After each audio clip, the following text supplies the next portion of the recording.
السلام عليكم ورحمة الله وبركاته. أعوذ بالله من الشيطان الرجيم. بسم الله الرحمن الرحيم.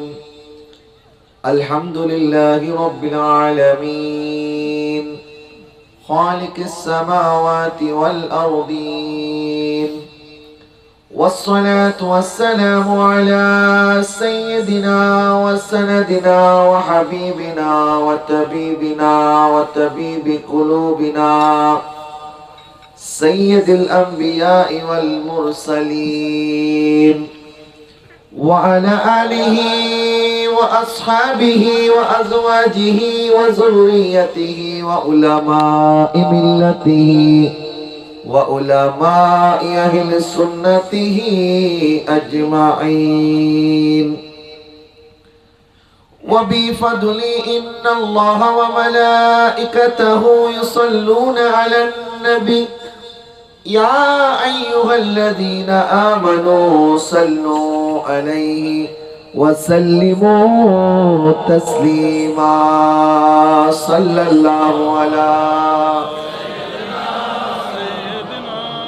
وآله وأصحابه وسلم. صلى الله على سيدنا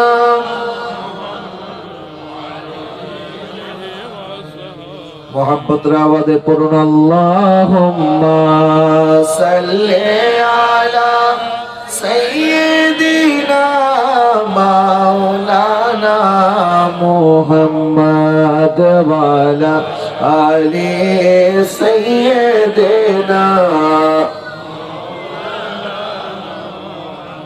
तेरे नस्ले पाक में है बच्चा बच्चा नूर का, तो है आईने नूर तेरा सब घराना नूर का. अल्लाहुम्मा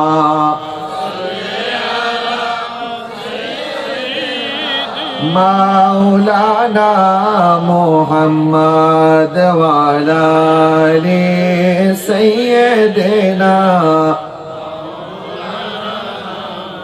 ওই নামের মহিমা বড়, ওই নাম সবে যাপন করো, ওই নামের ওসিলা ধরো. সাল্লু আলা মুহাম্মাদ আল্লাহুম্মা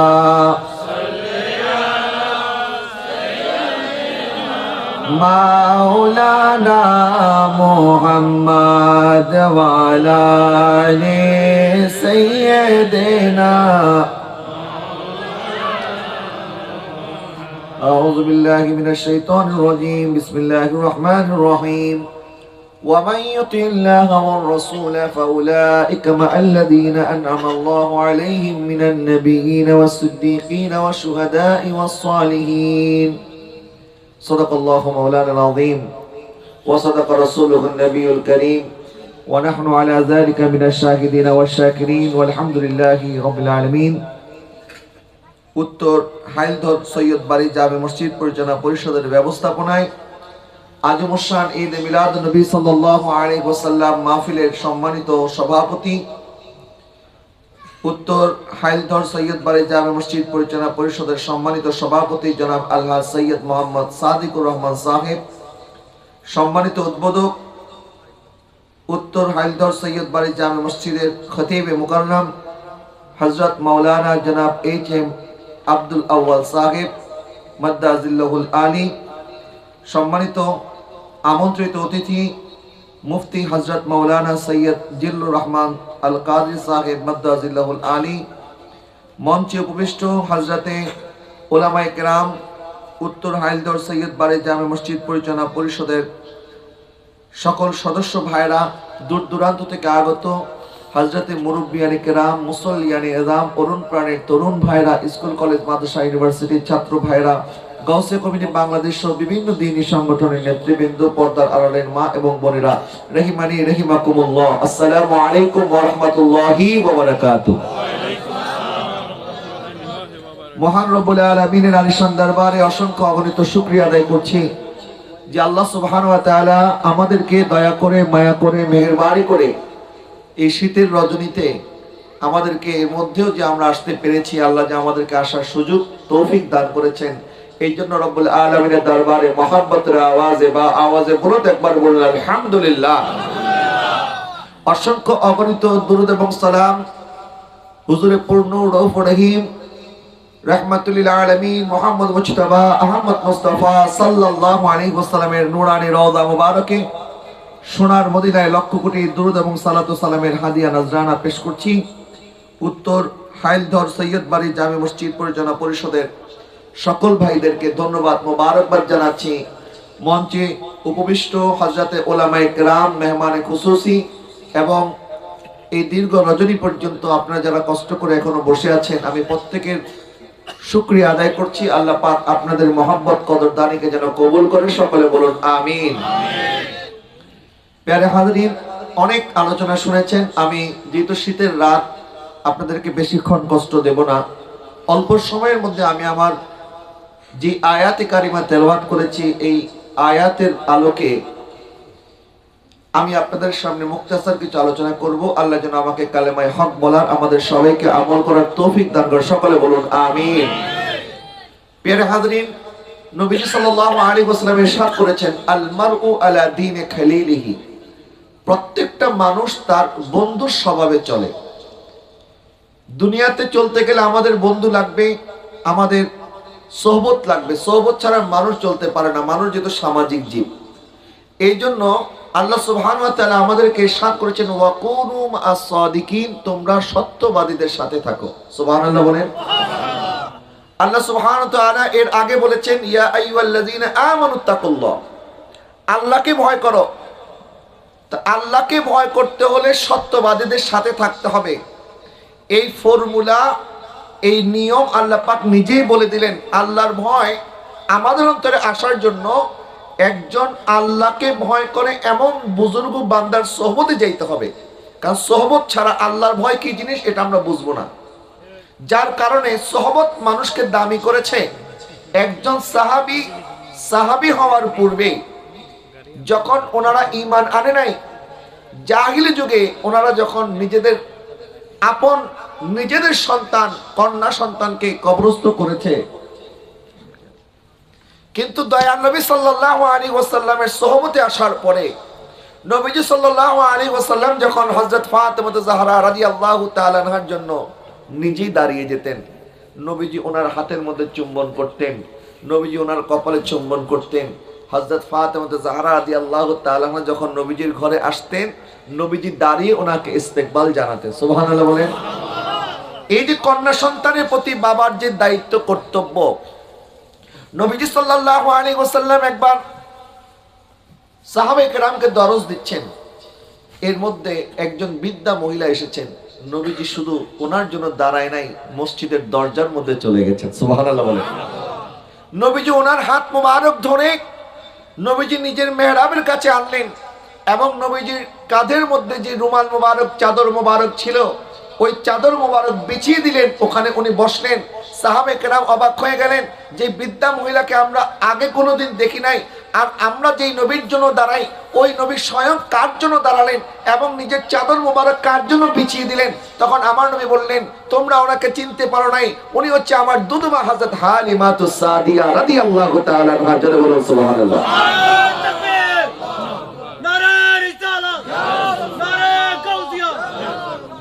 আজকে তো জন্মদাত্রী মাকে পর্যন্ত সন্তানের সম্মান করে না, আর আমার নবী নিজের দুধমাকে সম্মান করেছেন। সুবহানাল্লাহ বলেন।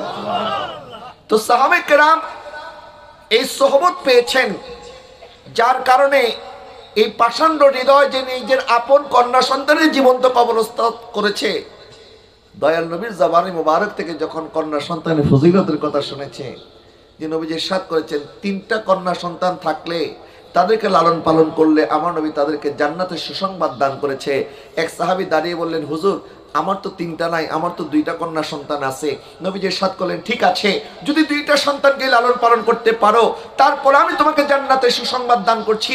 এরপরে সাহাবায়ে কেরাম বলে, আমরা আর একটার কথা জিজ্ঞাসা করি নাই, কিন্তু মনে হয় যদি একজনের কথা জিজ্ঞাসা করতাম তখনও হয়তো নবীজি এই কথা বলতেন, যেই সাহাবায়ে কেরামরা একটা সময় নিজের কন্যাকে জীবন্ত কবরস্থ করেছে, ওই সাহাবীদের অন্তরের মধ্যে দোয়া চলে এসেছে, আল্লাহ দুনিয়ার মধ্যে কিছু দান করো আর না করো, অন্তত একটা কন্যা সন্তান দান করিও, যেন তার খেদমত করে তাকে লালন পালন করে জান্নাতে তোমার নবীর সাথে থাকতে পারি। এইভাবে নবীজি মানুষের দিলকে পরিবর্তন করে দিয়েছেন। এটা হচ্ছে সোহবতের মাধ্যমে। বলে না কিসের মাধ্যমে? সোহবত এটা খুব দামি জিনিস। আপনি যখন একজন বদ মানুষকে আপনার বন্ধু বানাবেন, তখন তার বদ খাসলতগুলি আপনার মধ্যে কিছু না কিছু আসবে। আর একজন নেককারকে যদি আপনি বন্ধু বানান, নেককারের সাথে চলেন, যে ব্যক্তি 5 ওয়াক্ত নামাজ পড়ে, তাহাজ্জুদ নামাজ পড়ে, কখনো মিথ্যা কথা বলে না, তখন তার সাথে থাকতে থাকতে আপনি বেনামাজি হলেও নামাজি হয়ে যাবেন। কথা বলেন না, ঠিক কিনা? এবং দুনিয়ার মধ্যে নেককার বন্ধু, এটা আল্লাহ পাকের দেওয়া অনেক বড় একটা করুণা, আমাদের জন্য বড় একটা নিয়ামত। যাদের কাছে নেক বন্ধু আছে তারাই এটা বুঝতে পারবেন। সাহাবায়ে কেরাম যখন নবীজি সাল্লাল্লাহু আলাইহি ওয়াসাল্লামকে এত কাছাকাছি পেয়েছেন, সাহাবায়ে কেরাম জানেন দুনিয়া এবং আখিরাতে নবীর সোহবতের চাইতে দামি কোনো সোহবত হতে পারে না। এক সাহাবী নবীজির কাছে এসে আরজ করলেন, ইয়া রাসূলুল্লাহ, হুজুর, যখন আমি ঘরের মধ্যে থাকি তখন সারাক্ষণ আমার ভিতরে একটা অস্থিরতা অনুভব হয় যে কখন আমি আপনার দিদার পাবো। সুবহানাল্লাহ বলেন। যে আমি ঘরে গেলেও বেশিক্ষণ টিকতে পারি না, মনে চায় সারাক্ষণ আপনার মজলিসে বসে থাকি, কিন্তু নবী যদি আমাকে নিয়ে সারাক্ষণ বসে থাকে তো নবীজির তো একটু রেস্টের দরকার আছে। নবীজি সাল্লাল্লাহু আলাইহি ওয়াসাল্লাম একটু আহলে বাইতকে সময় দিবেন, ঘরে যাবেন, তা আমি তো সারাক্ষণ নবীর সাথে থাকতে পারবো না, কিন্তু আমার এটা মনে তো মানে না, মন তো চায় সারাক্ষণ আপনি নবীর সাথে বসে থাকি। সুবহানাল্লাহ বলেন।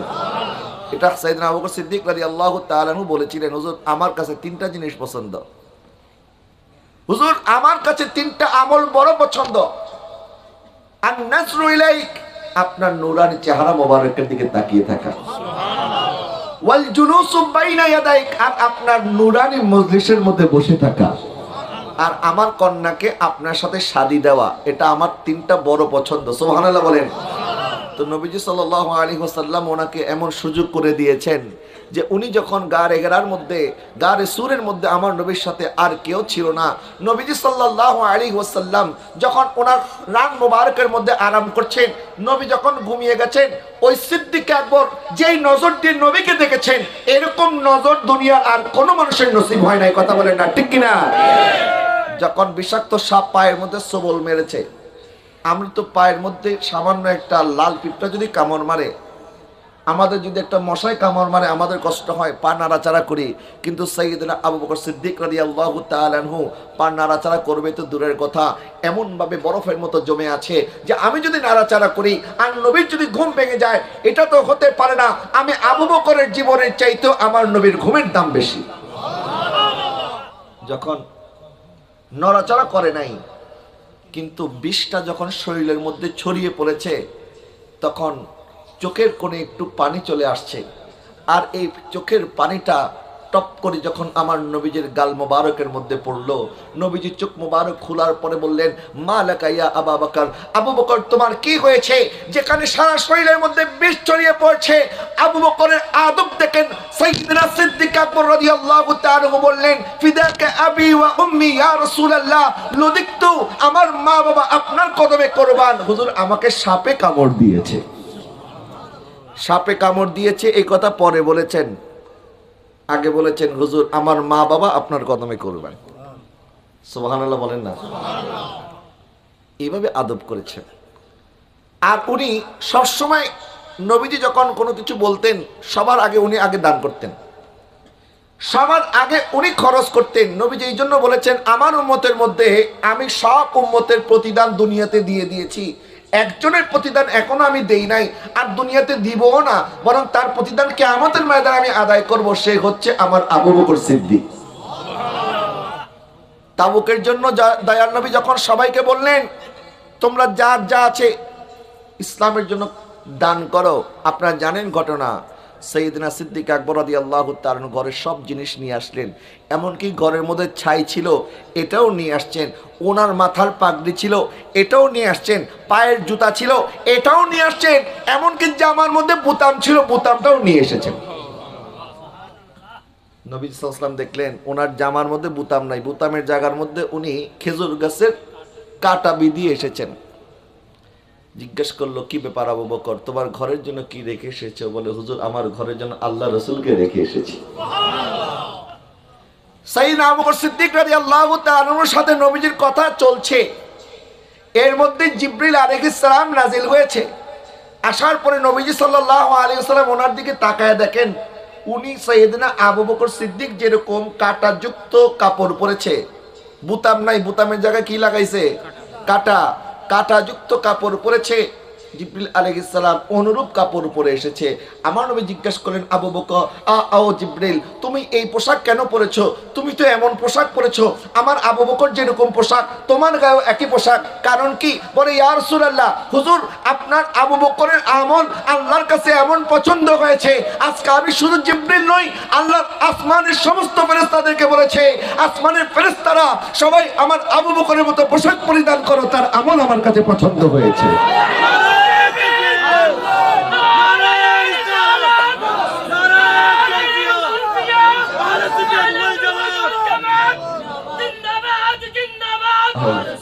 বলে, হুজুর পোশাক কি? আবু বকরের জীবনটা রয়েছে, এটাও যদি চান আপনার জন্য কুরবান। तेरा खावा में तेरे गीत गावा या रसूल अल्लाह, तेरा खावा में तेरे गीत गावा या रसूल अल्लाह, तेरा मिलाद में क्यों ना मनावा या रसूल अल्लाह, सरकार की आमद दिलदार की आमद, आका की आमद मरहबा, दाता की आमद मरहबा, हुजूर की आमद मरहबा, तेरा मिलाद में क्यों ना मनावा। আমাদেরকে বলে, মিলাদের জন্য তোমরা এত টাকা কেন খরচ করো, মাহফিল কেন করো, প্যান্ডেল কেন করো, স্টেজ কেন করো, লাইট কেন করো? আমরা বলি, আরে প্যান্ডেল স্টেজ আর লাইট কি? এই জীবনটাই তো আল্লাহ পাক দিয়েছেন নবীর জন্য, কথা বলে না, ঠিক কি না? এইজন্য আলা হযরত বলেছেন, জমিন ও জমা, মাকিন ও মাকা, চুনিন ও চুনা, बने दो जहां, दहन में जुबाब, बदन में हिजा, हम आए यहाँ फिर उठे भी वहां तुम्हारे लिए। चलो बोलो ना सुभान अल्लाह। তো সাহাবায়ে কেরাম জানতেন নবীজির সোহবত কত দামি জিনিস, যার কারণে ওনারা সবসময় নবীজির সাথে থাকতে চাইতেন, যে কোনোভাবেই নবীর সোহবত পাওয়া যায়। শুধু সাহাবায়ে কেরাম নয়, বরং নবীর সোহবত পাওয়ার জন্য নবীজি সাল্লাল্লাহু আলাইহি ওয়াসাল্লাম একবার এক জায়গায় যাচ্ছেন, রাস্তার মধ্যে কিছুক্ষণ সময় বিশ্রাম নিলেন। মাওলায়ে কায়নাত মাওলা আলী রাদিয়াল্লাহু তাআলা বলেন, আমি দেখলাম নবীজি বিশ্রাম নেওয়ার পরে দূর একটা গাছ দেখা যাচ্ছে, এই গাছটা মাটি থেকে উঠে নিজে নিজে হেঁটে হেঁটে নবীর কাছে আসলেন, কিছুক্ষণ এখানে দাঁড়ালেন, এখান থেকে আবার আপন জায়গায় চলে গেলেন। নবীর ঘুম মুবারক যখন শেষ হয়েছে, আমি বললাম, ইয়া রাসূলুল্লাহ, হুজুর ওই যে দূর থেকে গাছটা দেখা যাচ্ছে, এই গাছটা কিছুক্ষণ আগে নিজে হেঁটে হেঁটে আপনার কাছে এসেছে, আবার হেঁটে হেঁটে আপন জায়গায় চলে গেছে, হুজুর আমি বুঝতে পারলাম না এটা কি ঘটলো।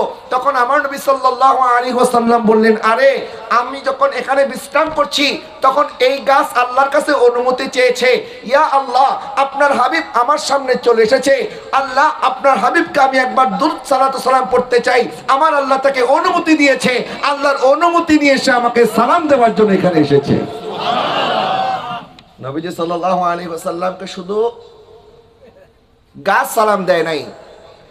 সাইয়েদনা আলী মুর্তজা রাদিয়াল্লাহু তাআলা আনহু বলেন, মক্কার মধ্যে এমন একটা পাথর আছে, যে পাথর যতবার তাকে আমরা অতিক্রম করেছি আমার নবীর প্রতি দুরূদ এবং সালাম পড়তে শুনেছি। বলে, এখনো আমি তোমাদেরকে এই পাথরটা দেখাই দিতে পারবো। নবীজি সাল্লাল্লাহু আলাইহি ওয়াসাল্লামের কাছে এক সাহাবী আসলেন।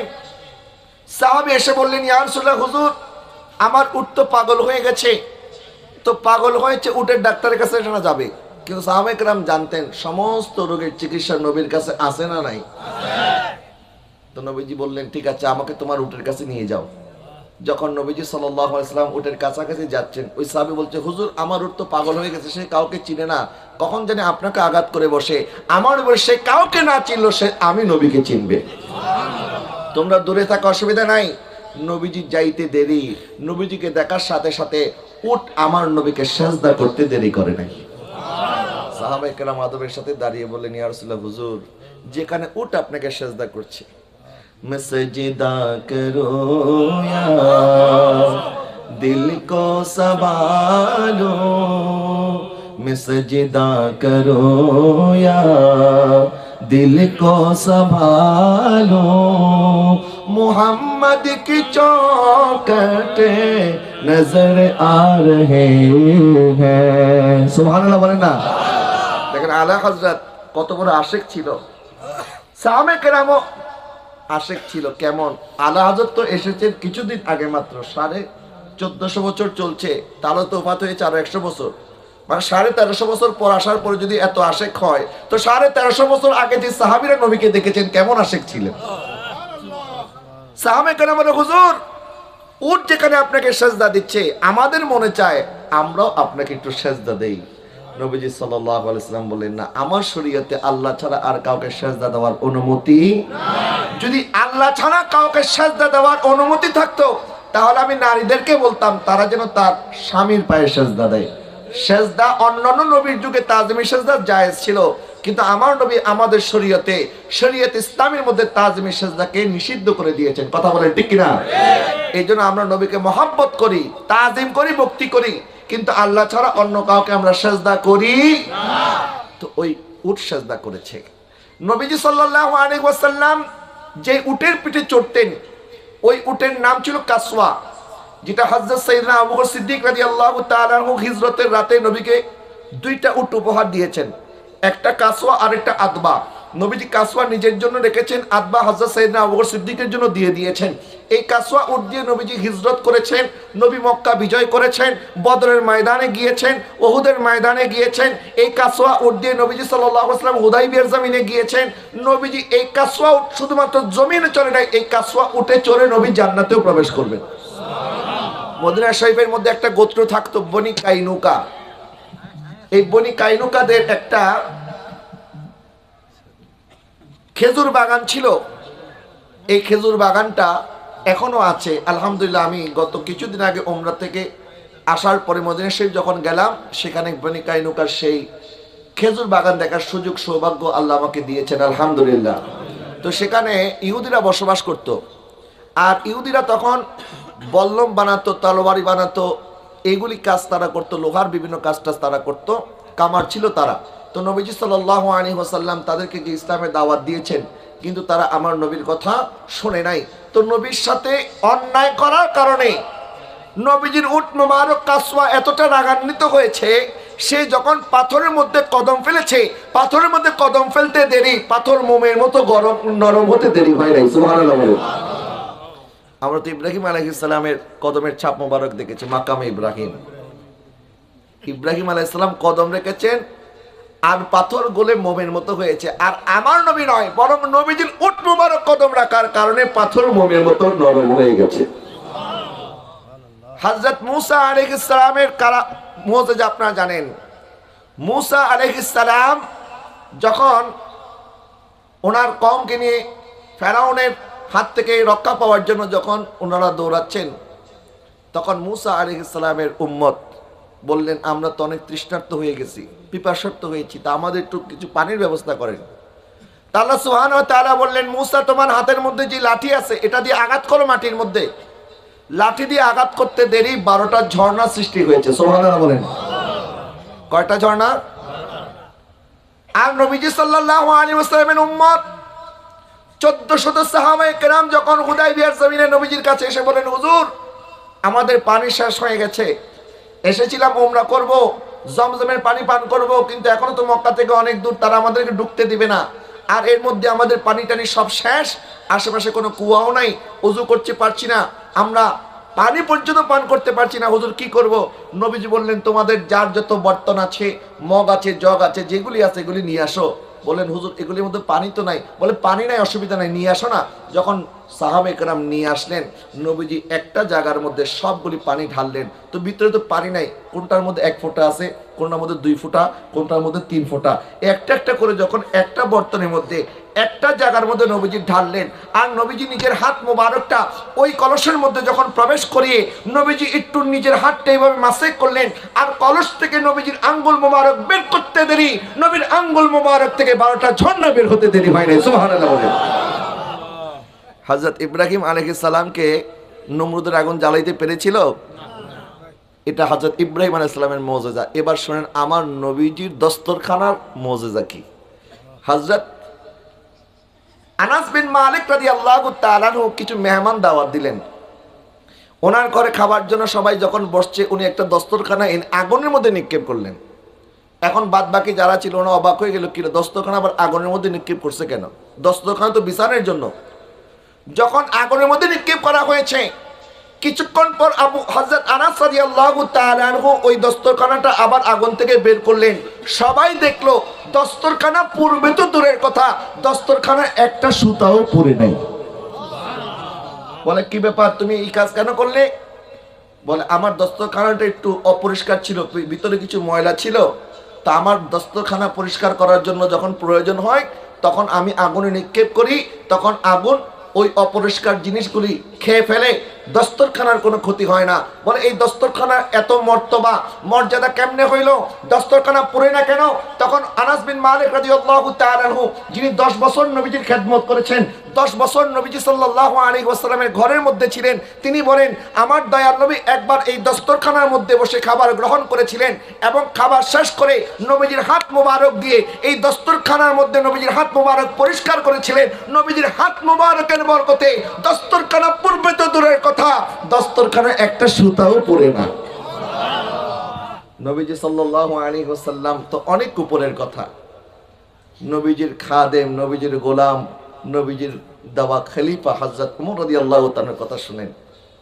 যখন মদিনার মধ্যে একবার আগুন লেগেছে, মদিনার মানুষ সব দৌড়ে এসেছে, আমিরুল মুমিনিন ওমর ইবনে খাত্তাব আমাদেরকে রক্ষা করেন।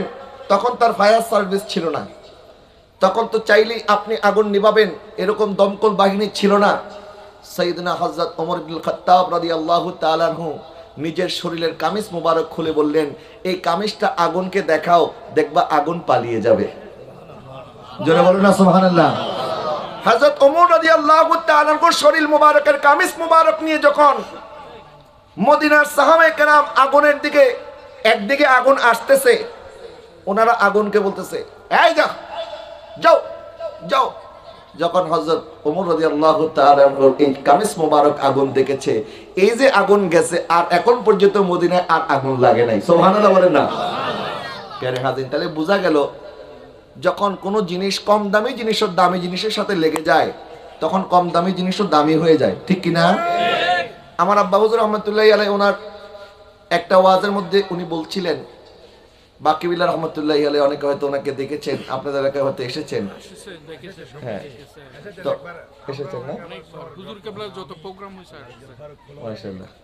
তো উনি 2004 সালে হুজুর কেবলা একটা প্রোগ্রাম ছিল আমাদের জামিয়ার পাশে একটা রাস্তার মধ্যে। তো ওনার ওই সময় তো এত ভিডিও ছিল না, আমরা অনেক ভিডিও তালাশ করেছি, ওনার কোনো ভিডিও পাই নাই।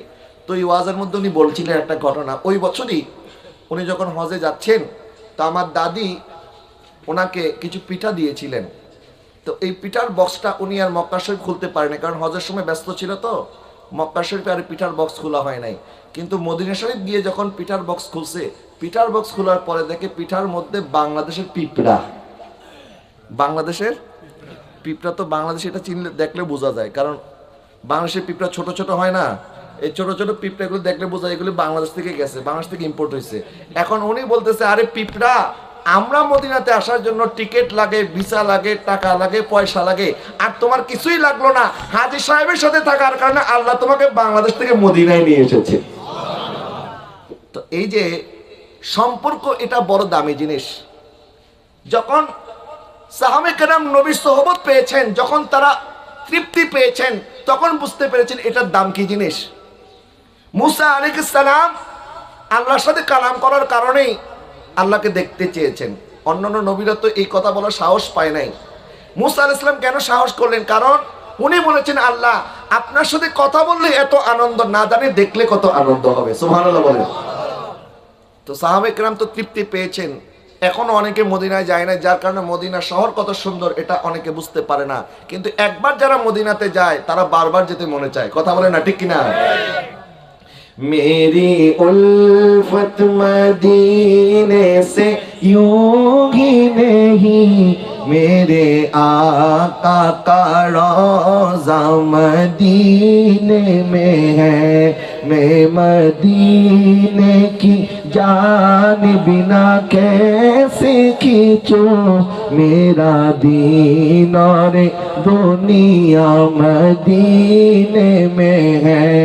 या रसूल अल्लाह,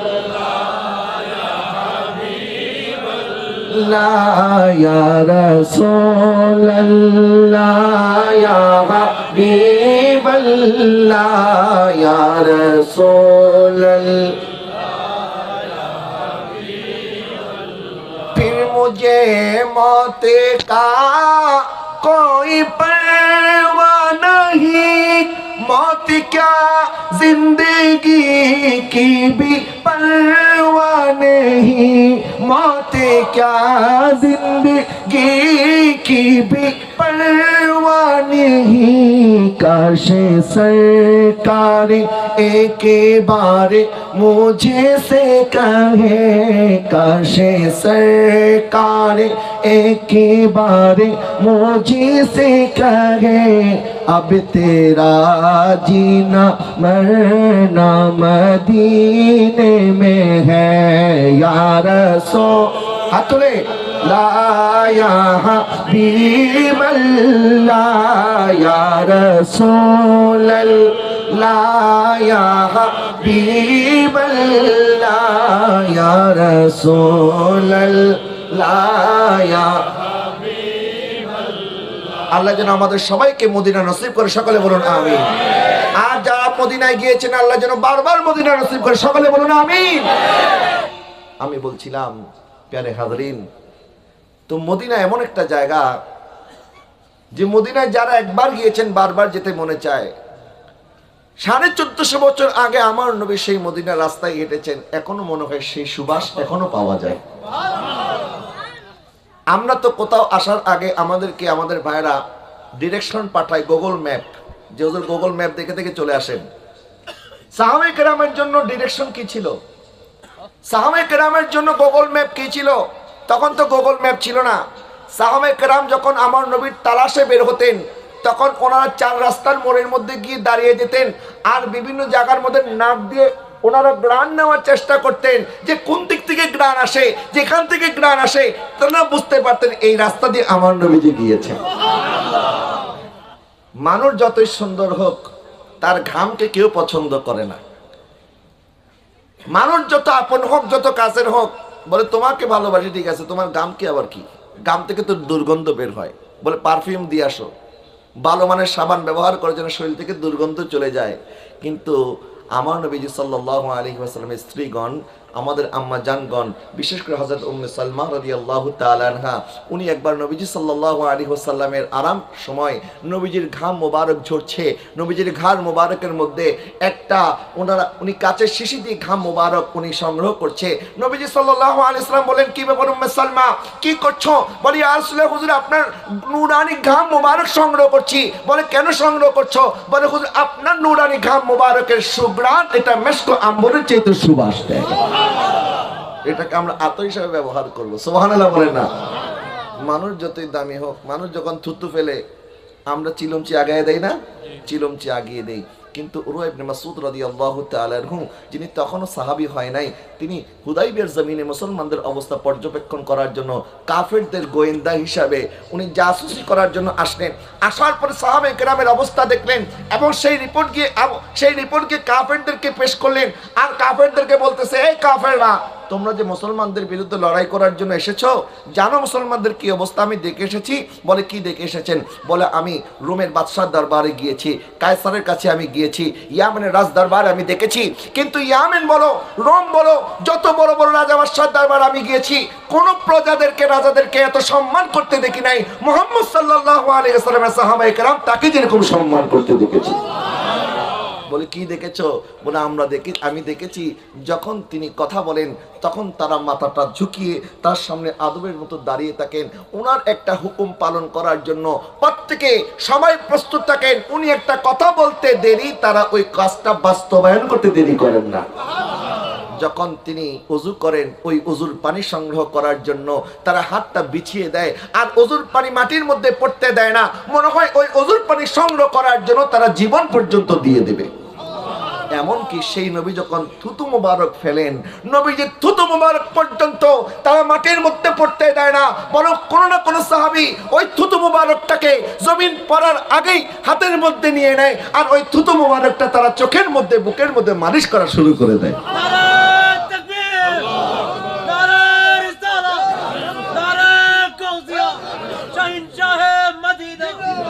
প্যারে হাজরিন, আজকে আমাদের সমাজের মধ্যে অনেকেই বলেন যে নবীজি সাল্লাল্লাহু আলাইহি ওয়াসাল্লামের আসার মোবারক, নবীজি সাল্লাল্লাহু আলাইহি ওয়াসাল্লামের ব্যবহৃত জিনিসপত্র, নবীজির জুব্বা মোবারক, নবীজির লাঠি মোবারক, নবীজির নালাইন মোবারক, এগুলি থেকে বরকত হাসিল করার নাকি কোনো দলিল তারা পায় না। নাউজুবিল্লাহ বলেন না। আমি যে কথাগুলি বললাম এটা সেই মুসলিমও এসেছে, অসংখ্য হাদিসের কিতাবে এসেছে। এখন যারা বলে পায় না, আমি বলি কর্ণফুলী নদীর মধ্যে কেউ যদি জাল দিয়ে মাছ ধরার চেষ্টা করে, বারবার জাল ফেলতেছে কিন্তু মাছ ওঠে না, এখন যদি বলে যে কর্ণফুলী নদীর মধ্যে মাছ নাই, আপনি কি তাকে পাগল বলবেন না ইন্টারন্যাশনাল পাগল বলবেন? বলে মাছ আছে, তুমি তোমার জাল চেক করো, জাল ঠিক আছে কিনা। তখন দেখা যাবে তার জাল হয়তো কাটা, জাল ফাটা। ছেঁড়া জাল দিয়ে যতবারই আপনি মারেন না কেন, এই জাল দিয়ে মাছ উঠবে না। যাদের ঈমান চলে গেছে, ঈমান নষ্ট হয়ে গেছে, আমার নবীর মুহাব্বত যাদের অন্তরের মধ্যে নাই, তারা কোরআন সুন্নাহর মধ্যে মিলাদ পায় না, কিয়াম পায় না, দুরূদ পায় না, জুলুস পায় না, কিন্তু আবার তারা ঠিকই দিনাজপুরের নাম নাকি পেয়েছে, কুমিল্লার নামও নাকি পেয়েছে। নাউজুবিল্লাহ বলেন না। শোনেন নাই আপনারা কিছুদিন আগে কোন শরীফে কি দিনাজপুরের নাম আছে, কুমিল্লার নাম আছে? চিন্তা করেন। মিলাদুন নবীর বিরুদ্ধে ফতোয়া, কিন্তু সৌদি আরবের মধ্যে প্রকাশ্য দিবালোকে হ্যালোইন উৎসব পালিত হয়েছে। হ্যালোইন উৎসব মানে হচ্ছে শয়তানের জন্মদিন। নাউজুবিল্লাহ বলেন না। যারা কোনো খোদায় বিশ্বাস করে না, এরা হচ্ছে নাস্তিক। নাস্তিকদের মধ্যে একটা গ্রুপ আছে যারা শয়তানের পূজা করে। শয়তানের পূজা করার জন্য তারা সৌদি আরবের মধ্যে একটা পার্ক উন্মুক্ত করে দিয়েছিল, এবং সেখানে শয়তানি বিভিন্ন পোশাক আশাক তারা স্টল সাজিয়েছে। এই পার্কের মধ্যে ঢুকতে টিকিট লাগে, কিন্তু তারা বলে দিয়েছে এই পোশাক পরে যদি কেউ পার্কে প্রবেশ করে তাদের কোনো টিকিট কাটতে হবে না। নাউজুবিল্লাহ বলেন। আর এই পোশাক পরার জন্য তাদের কোনো টাকা দিতে হবে না। তো সৌদি আরবের মধ্যে যে সমস্ত শয়তানরা এই শয়তানি করেছে, আমাদের দেশের ঘোমটা মৌলবী যারা আছে তারা তো ঘোমটা দিয়ে বসে আছে, তারা এগুলি দেখে না। কারণ সৌদি আরবের এগুলির বিরুদ্ধে বললে তো তাদের চাকরি থাকবে না, পকেটের টাকা আসবে না, রিয়াল আসবে না। আর কিছু আছে তারা ইরানের দালালি করে, কিছু আছে সৌদির দালালি করে। আমরা বলি আমরা ইরানের দালালি করে শিয়াও হই নাই, সৌদি আরবের দালালি করে ওয়াহাবিও হই নাই, আমরা মদিনা কামলিওয়ালার গোলাম। আমাদেরকে টাকা দিয়ে কিনা যাবে না। কথা বলেন ঠিক কিনা? নারে তাকবীর, নারে রিসালাত, নারে গাউসিয়া, জাসনে মিলাদুন নবী, গুলামানে মুস্তাফা জিন্দাবাদ, আহলে সুন্নাত ওয়াল জামাত জিন্দাবাদ। প্যারে হাজরিন, এই জন্য আমরা কোন দেশকে আমাদের দলিল মানতে রাজি না। যারা বলে সৌদি আরব এটা নাই, সৌদি আরব নবীর দেশ। আবু জেহেলের দেশ কোনটা? আবু জেহেলের জন্ম কি সৌদি আরব হয় নাই? আবুল আহাবের জন্ম কি সৌদি আরব হয় নাই? সুতরাং দেশ দিয়ে আপনি শরীয়ত মাপতে পারবেন না। কোরআন সুন্নাহ ইজমা কিয়াস আমাদের দলিল, মক্কাওয়ালা মদিনাওয়ালা কামলিওয়ালা আমাদের দলিল। কথা বলেন না ঠিক কিনা? ওখানে কি হচ্ছে না হচ্ছে এটা আমাদের দেখার সময় নাই। তো ওখানে তো 20 টাকার তারাবি হয়, তো আমাদের দেশে তার 8 টাকা কেন পড়ে? ওখানে তো মদিনা শরীফে নবীজির রওজা মোবারকের উপরে গুম্বাদে খাজরা আছে না নাই? এখানে তো তারা এগুলিকে মানে না, বেদাত শিরিক বলে কি বলে না? আমি নিজেও মদিনা শরীফের মধ্যে একটা মিউজিয়াম আছে, হিজাজ মদিনা রেলওয়ে মিউজিয়াম বলা হয়। এই মিউজিয়ামের মধ্যে আমি গিয়েছিলাম গত 10 দিন আগে। সেই মিউজিয়ামের মধ্যে নবীজি সাল্লাল্লাহু আলাইহি ওয়াসাল্লামের ব্যবহৃত আসবাবপত্র রয়েছে, ওই যুগের দিনার রয়েছে, দিরহাম রয়েছে, হযরত সাদ ইবনে আবি ওয়াক্কাস রাদিয়াল্লাহু তাআলা আনহুর ধনুক মোবারক রয়েছে। এরকম করে অনেক আসার মোবারক এখনো মদিনা শরীফের মধ্যে আছে। আর যেগুলি তারা ধ্বংস করে দেওয়ার জন্য চেষ্টা করেছিল, এই জন্য তুর্কি সালতানাত যতদিন মক্কা মদিনার দায়িত্বে ছিল, তারা চলে যাওয়ার আগে ট্রেনের মধ্যে পড়ে নবীজির সমস্ত আসার মোবারক তারা তুরস্কে নিয়ে গেছে। এখনো তুরস্কের তোপকাপি মিউজিয়ামের মধ্যে নবীজির নালাইন মোবারক আছে, হযরত ফাতিমা জাহরা রাদিয়াল্লাহু তাআলা আনহার ওনার কামিজ মোবারক আছে, হযরত এরকম করে সাহাবে কেরামের বিভিন্ন নিদর্শন এখনো আছে না নাই? আছে। এগুলি থেকে বরকত হাসিল করার জায়েজ আছে। হযরত আম্মা জান খাদিজাতুল কুবরা রাদিয়াল্লাহু তাআলা আনহার ওফাতের আগে নবীজি সাল্লাল্লাহু আলাইহি সাল্লামকে বললেন, হুজুর আপনার চাদর মোবারকটা আমাকে দেন। নবীজি বললেন, চাদর দিয়ে কি করবে? বলে, হুজুর আমি চাই আপনার চাদর মোবারক দিয়ে আমাকে যেন কাফন পরানো হয়। নবীজি সাল্লাল্লাহু আলাইহি সাল্লাম হযরত আম্মা জান খাদিজাকে এত বেশি মহব্বত করতেন। নবীজি বলছেন, লাউ আরাতি জিলদি লা আতাইতুকি খাদিজা, তুমি তো আমার চাদর চেয়েছো, যদি আমার চামড়া চাইতে আমার শরীরের চামড়াটাও তোমাকে দিয়ে দিতাম। আম্মাজান খাদিজা যতদিন জীবিত ছিলেন নবীজি দ্বিতীয় বিবাহ করেন নাই।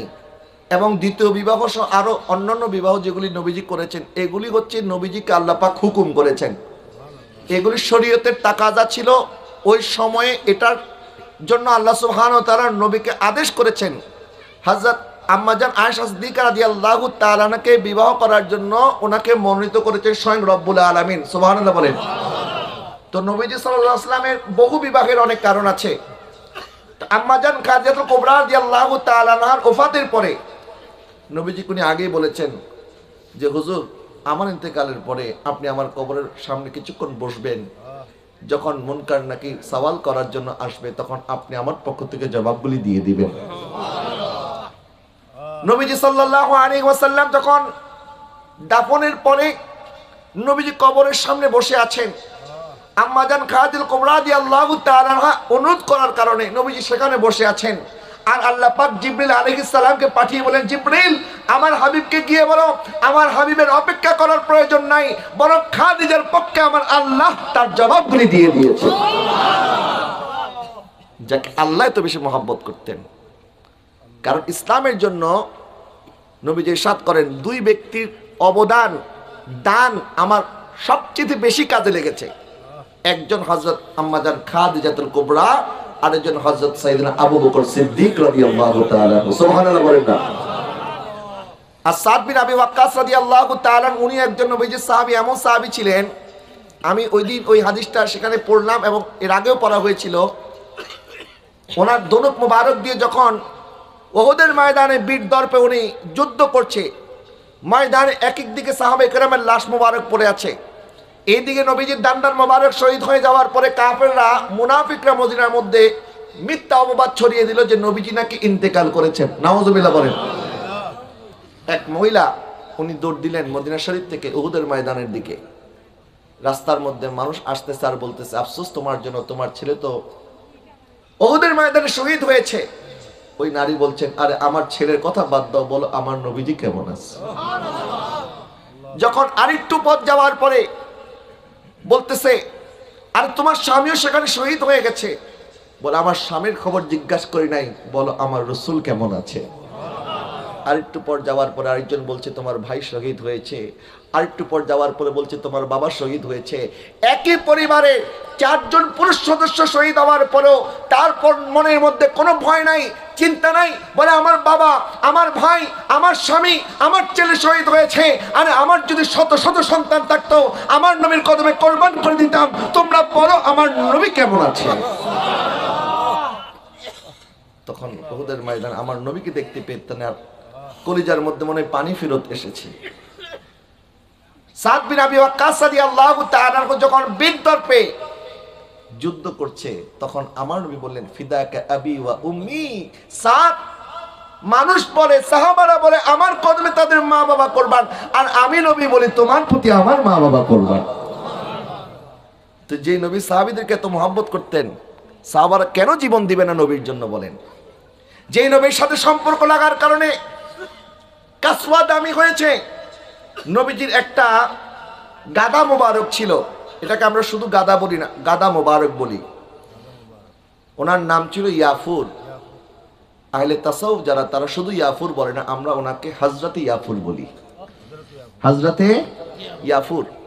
হযরতে ইয়াফুর নবীর এত পছন্দনীয় একটা বাহন ছিল, আর তিনিও নবীকে এত বেশি মহব্বত করতেন, যখন নবী কোনো সাহাবীকে ডাকতে হতো তখন হযরতে ইয়াফুরকে বলতেন, হযরত ইয়াফুর যাও তাকে ডেকে নিয়ে আসো। তখন ওনার তো জবান নাই, বোবা প্রাণী তো। এখন যখন হযরত ইয়াফুর যেতেন তখন দরজার মধ্যে গিয়ে মাথাটা একটু বাড়ি দিতেন, আর ওই ঘর থেকে সাহাবায়ে কেরাম যখন দেখতেন হযরত ইয়াফুর চলে এসেছে, তখন তারা বুঝতেন নিশ্চয়ই আমার নবী সংবাদ পাঠিয়েছে। মদিনা শরীফের মধ্যে ওই জায়গাটা আমি এই সফরে দেখে এসেছি। ওই হযরত ইয়াফুর নবীজির ওফাতের পরে উনি অস্থির হয়ে গেছেন। সাহাবায়ে কেরাম তো ওনারাও পাগলের মতো অবস্থা হয়ে গেছে।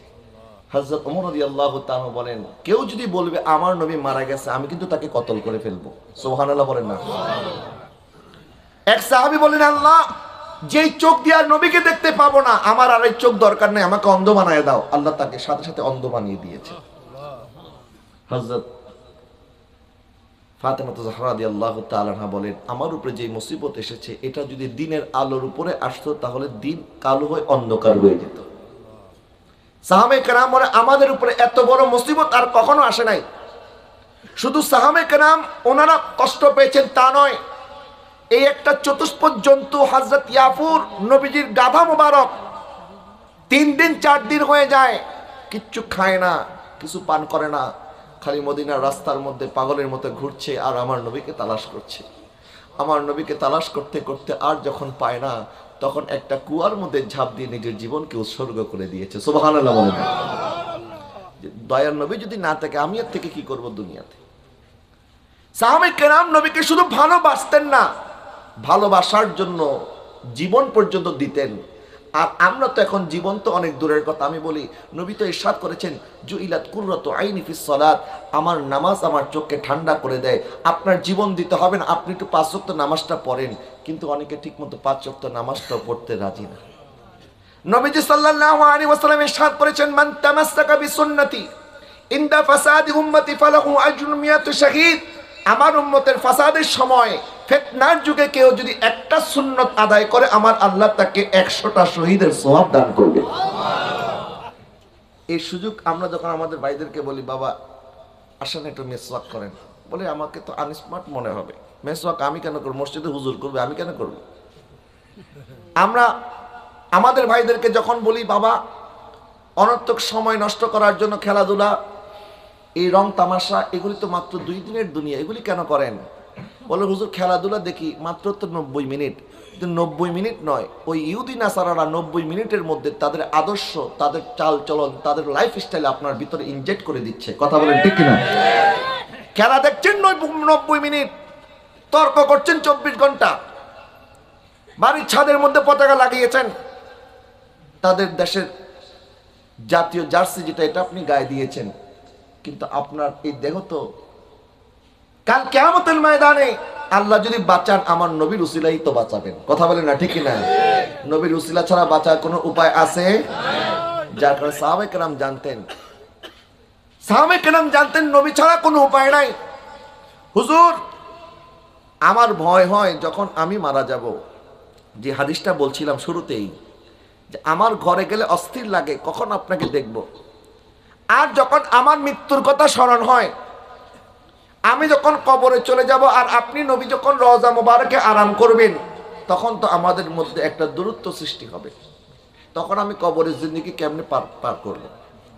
হাসরের ময়দান যখন কায়েম হবে, আপনি নবী ফেরেশতাদের জুলুসের আগে আগে থাকবেন, আপনার ডানে বামে সামনে পিছনে ফেরেশতা, ইমামুল মুরসালিন হয় আপনি নবী দয়াল নবী সাল্লাল্লাহু আলাইহি ওয়াসাল্লাম সমস্ত নবীদের আগে আগে থাকবেন, আর আমরা উম্মতরা তো অনেক পিছনে থাকবো। হুজুর এখন তো চাইলেই দেখা করতে পারি, তখন কিভাবে দেখা করব?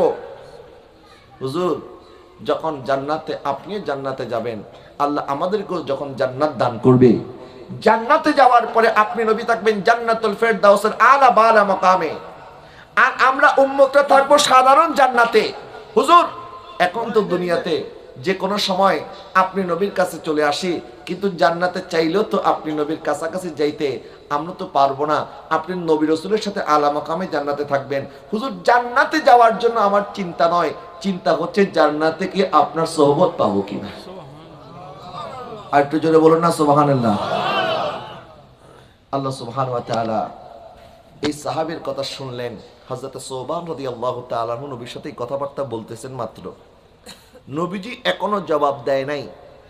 নবীজি জবাব দেওয়ার আগে আল্লাহ পাক জিবরিলকে পাঠিয়ে বলেন, জিবরিল আমার নবীর উম্মতকে বলে দাও, তার হাবিব আমার হাবিব যেন তার উম্মতকে জানিয়ে দেয়, ওয়া মান ইউতিল্লাহা ওয়ার রাসূলা ফাউলাইকা মা'আল্লাযীনা আন'আমা আল্লাহু আলাইহিম, যারা আল্লাহ এবং তার রাসূলের সাথে থাকবে, যারা আল্লাহ এবং তার রাসূলকে অনুসরণ করবে, নিশ্চয়ই তারা আল্লাহর নিয়ামত প্রাপ্ত বান্দাদের সাথে থাকবে।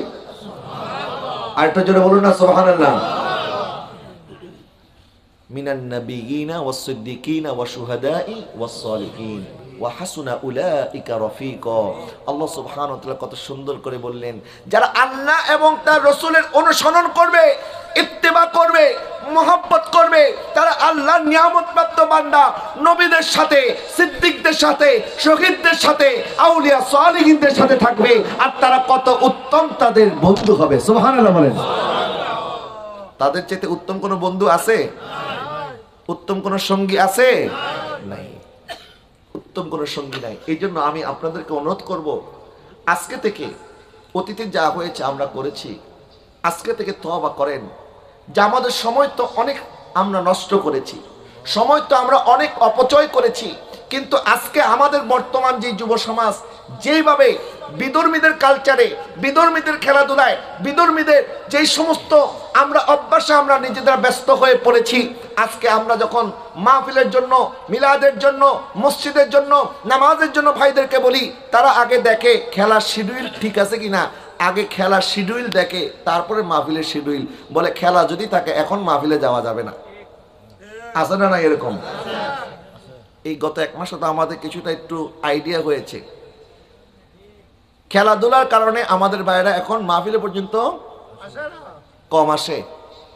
আসে না তা নয়, আমাদের এর মধ্যে অনেক যুবক ভাইরা আলহামদুলিল্লাহ, যাদেরকে আল্লাহ পাক রক্ষা করেছেন এই ফিতনার যুগেও, আলহামদুলিল্লাহ বলেন না। এটাও তো আমাদের বড় পাওয়া। নবীজি সাল্লাল্লাহু আলাইহি ওয়াসাল্লাম ইরশাদ করেছেন, কিয়ামতের পূর্বে ঈমান রক্ষা করাটা এত কঠিন হবে, হাতের মধ্যে জ্বলন্ত আগুন নেওয়া যতটা কঠিন। এক ব্যক্তি সকালবেলা মুমিন থাকবে, বিকালবেলা বেঈমান হয়ে যাবে। আর দাজ্জালের ফিতনা যখন শুরু হবে, দাজ্জাল যখন আসবে, এক চোখওয়ালা কানা দাজ্জাল, কানা দাজ্জাল মানুষকে বলবে আমার ডান হাত হচ্ছে জান্নাত। মানুষ তো সত্য সত্য জান্নাত মনে করবে, তারা জান্নাতে প্রবেশ করতে গিয়ে জাহান্নামে প্রবেশ করবে। নাউজুবিল্লাহ। দাজ্জালের কপালের মধ্যে লেখা থাকবে কাফ আলিফ ফা র, কাফের, কাফের লেখা থাকবে। কিন্তু কাফের লেখা থাকার পরেও মুনাফিক যারা, যে সমস্ত ফাসিক ব্যক্তি, তারা কিন্তু কাফের শব্দটা লেখা দেখবে না। একমাত্র মুত্তাকি, আল্লাহওয়ালা, পরহেজগার বুজুর্গ যারা, তারা কাফের লেখাটা দেখবে। সুতরাং আজকে দাজ্জালের ফিতনা কিন্তু কিছুটা চলতেছে, আপনারা অনেকে বুঝতেছেন না। আমাদের ভাইরা যে সমস্ত খেলোয়াড়দের জন্য এখন তো আবার দোয়াও শুরু করে দিয়েছে যে ফাইনালে যেন তারা জিতে। আছে না না এরকম?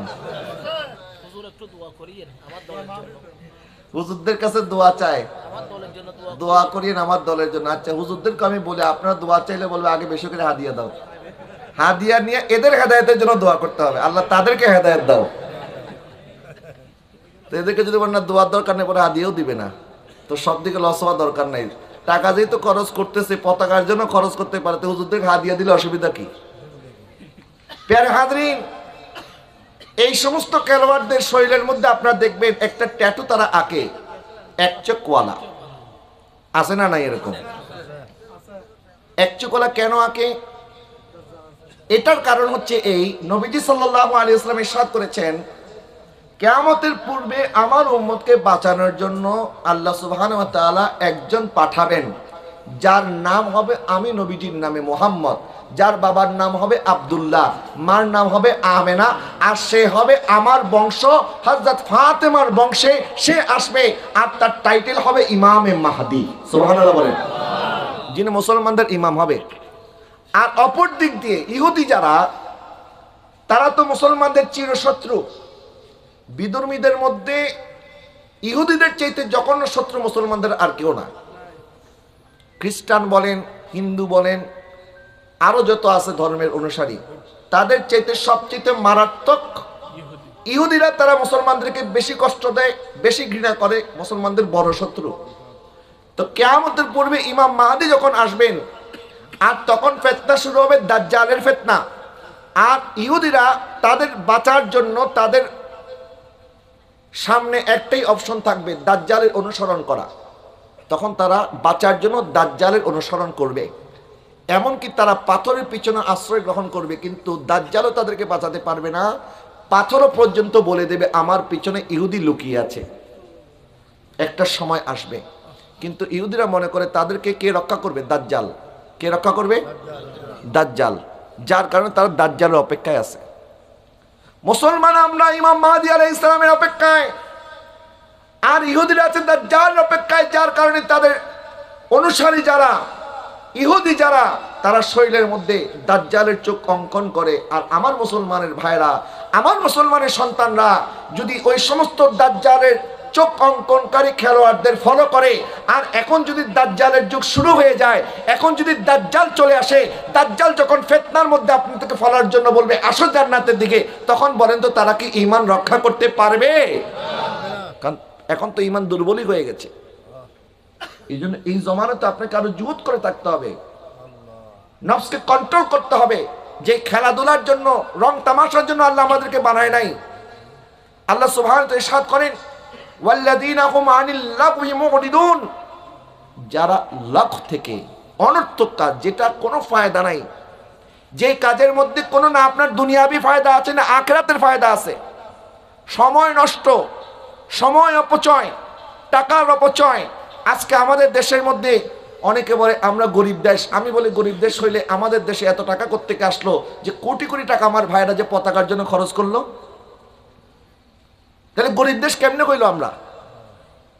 যেই দেশের মধ্যে এখন পর্যন্ত মানুষ না খেয়ে ঘুমাতে যায়, স্টেশনের মধ্যে এখন পর্যন্ত আপনি অনেক মানুষ পাবেন শীতের মধ্যে কষ্ট করছে। কত বৃদ্ধ মানুষ আরামের ঘুম রেখে, বিশ্রাম রেখে রিস্কা নিয়ে বের হয়ে যায়। মানুষ একটা তার রিস্কায় চড়তে চায় না, বলে বুড়া মানুষ তো বেশি টানতে পারবে না, জোয়ান রিস্কাওয়ালা খুঁজে। কিন্তু বৃদ্ধ রিস্কাওয়ালা বলে বাবা দরকারে 500 টাকা কম দিয়েন, তারপর আমাকে নিয়ে যান।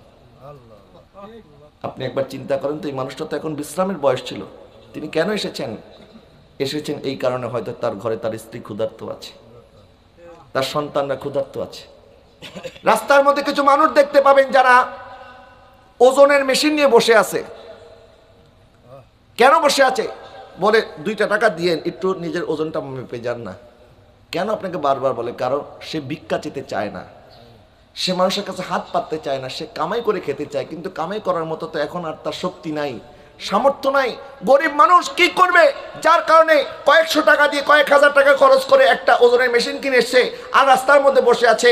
মানুষ যদি একটু ওজনটা মাপে, 5টা টাকা যদি পাই, তাহলে ডাল ভাত খেয়ে সন্তানদেরকে নিয়ে বাঁচতে পারবো। এই হচ্ছে আমাদের দেশের অবস্থা। আর আমাদের ছেলেরা কোটি কোটি টাকা খরচ করেছে, লক্ষ লক্ষ টাকা খরচ করেছে পতাকার পিছনে। আমরা তো মাহফিলে বিভিন্ন জায়গায়, বিভিন্ন জেলায় আমরা যাই, অনেক সময় তো অবাক হয়ে যাই, এত পতাকা, এটা কি বাংলাদেশের রাস্তা না আর্জেন্টিনা ব্রাজিলের রাস্তা সন্দেহ হয়ে যায়। আমাদের দেশের ছেলেরা ব্রাজিল আর আর্জেন্টিনার পতাকার জন্য এত টাকা খরচ করেছে, ব্রাজিল আর আর্জেন্টিনার মানুষও তারা পতাকার জন্য এত টাকা খরচ করে নাই। আর আমাদের ভাইদের এখন সান্ত্বনা কি জানেন? বলে আমরা ব্রাজিল আর আর্জেন্টিনার জন্য এত এত চিল্লাচিল্লি করতেছি, এখন তো আর্জেন্টিনার মানুষও আমাদের নাম জেনেছে, মানে এত বছর পর নামটা জেনেছি মাত্র। বলে কোন মুখে যে তারা আমাদের নাম জেনেছে? আর তোমার নাম নয়, তোমার বাবার নাম, তোমার গ্রামের নাম সহ আমার দয়াল নবীর কাছে 1400 বছর আগে আমার নবীর কাছে তোমার নিয়ত ছিল। আমার নবী 1400 বছর আগে তোমার জন্য দোয়া করেছে, এখন রওজা মুবারকে দোয়া করছে। কিয়ামতের ময়দানে তোমাকে রেখে আমার নবী জান্নাতে যাবে না। কথা বলে ঠিক কিনা?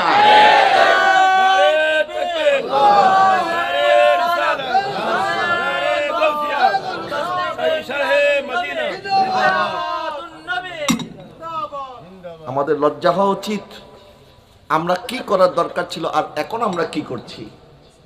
নবীজি সাল্লাল্লাহু আলাইহি ওয়াসাল্লাম ইরশাদ করেন, কিয়ামতের ময়দানে সমস্ত নবীদেরকে আল্লাহ সুবহানাহু ওয়া তাআলা এক একটা স্বর্ণের মিম্বার দান করবেন। আল্লাহ পাক বলবেন, নবীগণ আপনারা স্বর্ণের মিম্বারের মধ্যে আরোহণ করেন। নবীজি বললেন, সবাই যখন মিম্বারের মধ্যে আরোহণ করবে তখন আমি মিম্বারে আরোহণ করব না, তখন আমি মিম্বারের সামনে দাঁড়িয়ে থাকব। বলে, হুজুর কেন দাঁড়িয়ে থাকবেন? বলে, আমার ভয় হবে, না জানি আমার আল্লাহ আমাকে জান্নাতে প্রবেশ করিয়ে দিয়ে পিছনে পিছনে আমার গুনাহগার উম্মতকে যদি জাহান্নামে নিক্ষেপ করে, এই জন্য আমি এই ভয়ে তখন বসবো না, বরং দাঁড়িয়ে থাকবো আর আমার আল্লাহর কাছে আমার গুনাহগার উম্মতের জন্য সুপারিশ করতে থাকবো।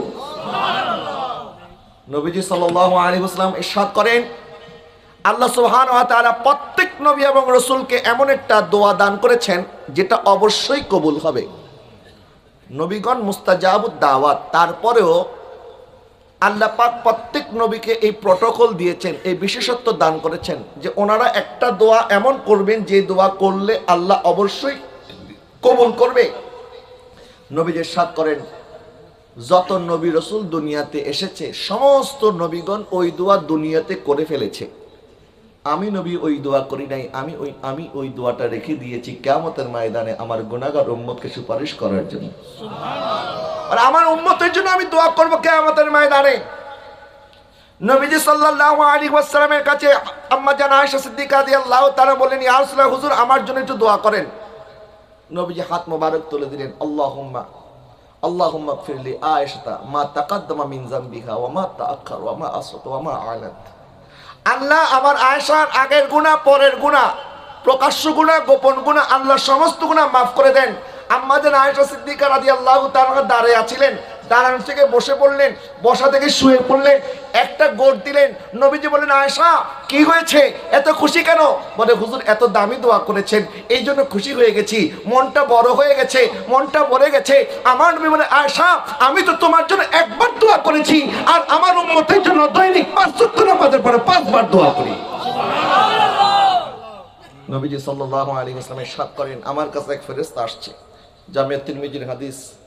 ফেরেশতা এসে বলছে, ইয়া রাসূলুল্লাহ, হুজুর আল্লাহ বলেছেন আপনার উম্মতের অর্ধেক উম্মতকে আল্লাহ পাক বিনা হিসাবে জান্নাত দান করবে, অথবা আপনি যদি চান আপনাকে শাফাআতের মালিক বানাবে। সুবহানাল্লাহ বলেন না? তো উম্মতের মধ্যে অর্ধেক উম্মত যদি বিনা হিসাবে জান্নাতে চলে যায়, তাহলে যারা অর্ধেক জান্নাতে চলে গেছে তাদের কোনো কষ্ট নাই। আর সুপারিশ করার জন্য বারবার আল্লাহর কাছে দরখাস্ত করতে হবে, দোয়া করতে হবে, বারবার আমার নবীকে সেজদা দিতে হবে, নবীরও কোনো কষ্ট নাই। কিন্তু নবী ইরশাদ করেন, আমি আমার উম্মতের অর্ধেক উম্মত বিনা হিসেবে জান্নাতে চলে যাবে, আমি এটা চাই নাই। বরং আল্লাহকে বলেছি, আল্লাহ আপনি আমাকে শাফাআতের মালিক বানিয়ে দেন, বরং আমার উম্মতের মধ্যে যে সমস্ত উম্মতরা জান্নাতে যাইতে পারবে না, যাদের পক্ষে সুপারিশ করার মতো কেউ থাকবে না, আমি নবী তাদেরকে সুপারিশ করে জান্নাতে নিয়ে যাব। শাফাআতি ইয়াউমাল কিয়ামা লি আহলিল কাবাইর মিন উম্মতি। নবী ইরশাদ করেছেন, আমার উম্মতের মধ্যে যে সমস্ত উম্মতরা বড় বড় আসামি, দাগী আসামি, কবিরা গুনাহ করেছে, আমি নবীজি তাদের জন্য সুপারিশ করব। নবীজি সাল্লাল্লাহু আলাইহি ওয়াসাল্লাম কোরআনে একটি আয়াতে কারিমা তেলাওয়াত করলেন। ইব্রাহিম আলাইহিস সালাম বলেছিলেন, ফামান তাবিআনি ফাইন্নাহু মিন্নি ওয়া মান আসানি ফাইন্নাকা গফুরুর রহিম। আল্লাহ আমার উম্মতের মধ্যে যারা আমার অনুসারী তারা আমার দলের, তারা আমার সাথে থাকবে, আর যারা আমাকে অনুসরণ করে না আপনি তো গফুরুর রহিম, আপনি চাইলে মাফ করে দিবেন আর না চাইলে আপনি শাস্তি দিবেন। ঈসা আলাইহিস সালাম বলেছিলেন, ইনতু আযিবহুম ফাইন্নাহুম ইবাদুক। আল্লাহ তাদেরকে যদি আপনি শাস্তি দেন তারা তো আপনারই বান্দা। এই দুইটি আয়াত তেলাওয়াত করার পরে আমার নবীর চোখের মধ্যে পানি। আল্লাহ পাক জিবরিলকে বললেন, ইযহাব ইলা মুহাম্মদ ফাসআল মা ইউবকিহি।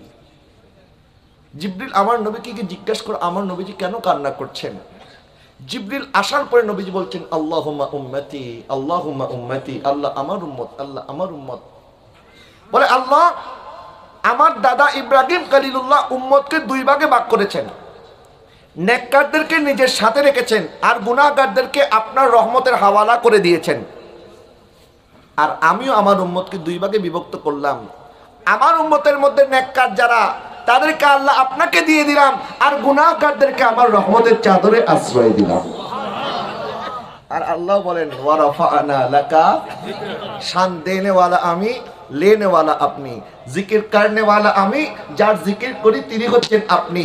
হাবিব জান্নাত আমার মালিক আপনি, কাউসার আমার সাকি আপনি, কালাম আমার জুবান আপনার, রুবুবিয়ত আমার খতমে নবুয়ত আপনার, ইবাদত আমার সব নবীদের আগে ইমামত আপনার, খালকত আমার উম্মত আপনার, বখশিশ আমার আর শাফাত হবে আপনার। আলা হযরত কত সুন্দর বলেছেন पेशे हके मुझे दार शफाअत का सुनाते जाएंगे, पेशे हक मुझे दार शफाअत का सुनाते जाएंगे, पेशे हक मुझे दार शफाअत का सुनाते जाएंगे, पेश हक मुझदार शफाअत का सुनाते जाएंगे, आप रोते जाएंगे हमको हंसाते जाएंगे, आप रोते जाएंगे हमको हंसाते जाएंगे। साला दुनिया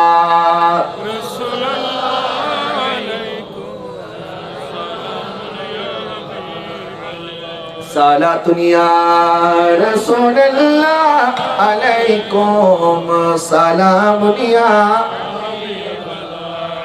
আমার যুবক ভাইরা, তোমার খেলোয়াড়ের সাথে যদি তোমার হাসর হয় তোমার জন্য তো নরক অপেক্ষা করবে। আমার নবী বলেছেন আল মারউ মা মান আহাব্বা, যে যাকে ভালোবাসে তার সাথে কি হবে? আনতা মা মান আহবাবতা, আপনি তার সাথে থাকবেন। দুনিয়াতে আপনি যাকে মহব্বত করেন, এখন বলবেন হুজুর মহব্বত তো নবীকে করি, স্লোগান দিয়ে আর্জেন্টিনা ব্রাজিলের। যাকে মহব্বত করেন তার সাথে স্লোগান হবে। যে যাকে মহব্বত করে সে তার আলোচনা বেশি করে, যে যাকে মহব্বত করে তার সামনে যখন তার আলোচনা হয় সে খুশি হয়ে যায়। যে যাকে মহব্বত করে তার পোশাক আশাক চাল চলন উঠা বসা কথাবার্তা লেনদেন সবকিছু তো তাকে অনুসরণ করে করতে হয়। কথা বলেন না ঠিক কিনা? এখন আপনি কাকে মহব্বত করেন আপনি নিজের দিকে তাকান। আজকে সারাদিন খেলার আপডেট কতবার চেক করেছেন, নবীর প্রতি দুরূদ শরীফ কতবার পড়েছেন, অথচ জুমার দিন আজকে পার করেছি আমরা। নবী ইরশাদ করেছেন সপ্তাহের মধ্যে সবচেয়ে উত্তম দিন জুমার দিন, আর জুমার দিন আমার প্রতি বেশি করে সালাম আরজ করো, তোমাদের সালাম আমি নবীজির কাছে পৌঁছিয়ে দেওয়া হয়। সুবহানাল্লাহ বলেন। নবী ইরশাদ করেছেন কিয়ামতের ময়দানে আমার কাছাকাছি যদি থাকতে চাও আমি তোমাদেরকে একটা আমল বলে দেই, আউলান নাস বি ইয়াউমাল কিয়ামা আকসারুহুম সালাতান, কিয়ামতের ময়দানে ওই ব্যক্তি নবীজির তত নিকটে থাকবে দুনিয়াতে যত বেশি নবীর প্রতি দুরূদ পড়েছেন। দুরূদ এটা এমন একটা পাওয়ারফুল ওয়াজিফা যেটা নবীজির সাথে আমাদের সম্পর্ককে গভীর করে দেয়। হযরতে আলী যাইনুল আবেদিন রাদিয়াল্লাহু তাআলার কাছে এক ব্যক্তি প্রশ্ন করেছে, হুজুর এই ফিতনার যুগে ঈমান টিকিয়ে রাখা বড় কঠিন, হক দল সহি দল কোনটা কেমনে বুঝবো? তো নবীজি তো ইরশাদ করেছেন যে আমার উম্মত ৭৩ দলে বিভক্ত হবে, ৭২ দল জান্নাত যাবে, একদল নাজাত পাবে, ওই দল মা আনা আলাইহি ওয়া আসহাবি। নবী বলেছেন যেটার মধ্যে আমি আছি আমার সাহাবীরা আছে, যার কারণে উলামায়ে কেরাম ওই দলের নাম দিয়েছেন আহলুস সুন্নাত ওয়াল জামাত। নবীজি আছেন, নবীর সাহাবী আছে। এখন হযরত যাইনুল আবেদিন রাদিয়াল্লাহু তাআলার কাছে উনি বলছেন, হুজুর সবাই তো এখন নিজেদেরকে আহলে সুন্নাত দাবি করতেছে, আমি বুঝবো কেমনে কোনটা আহলে সুন্নাত ওয়াল জামাত? তখন তিনি বলেছেন, যেই দলের মানুষ বেশি করে নবীর প্রতি দুরূদ পড়ে ওইটাই হচ্ছে আহলে সুন্নাত ওয়াল জামাত। দুরূদ এটা আলামত। আহলে সুন্নাত ওয়াল জামাত সুন্নি মুসলমানদের চিনার আলামত। নারে তাকবীর এটা শুধুমাত্র সুন্নিদের স্লোগান না, এটা সুন্নি ছাড়াও অনেকে এই স্লোগান দেয় কি দেয় না?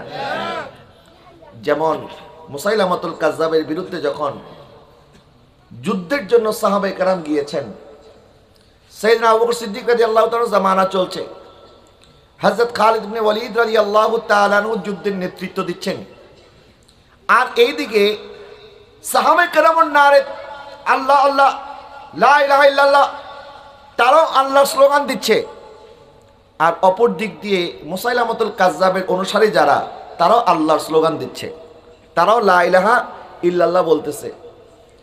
তারাও যখন নিজের স্লোগান হিসাবে আল্লাহ সুবহানাহু ওয়া তাআলার নাম ব্যবহার করছে, তখন খালিদ ইবনে ওয়ালিদ রাদিয়াল্লাহু তাআলা বলেন, এখন তো মুসলমান আর মুসাইলামাতুল কাজ্জাব ভণ্ড নবীর অনুসারী চিনা মুশকিল হয়ে গেছে, যুদ্ধের মধ্যে কেমনে চিনবো?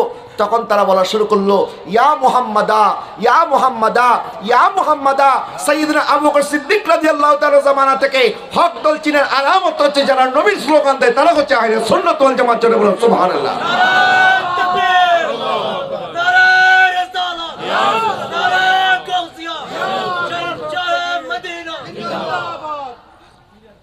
আমাদের দেশের এক কুয়ার ব্যাংক সে নবীর নারে রিসালাতের স্লোগানকে ফালতু স্লোগান বলেছিল না? নাউজুবিল্লাহ বলেন না?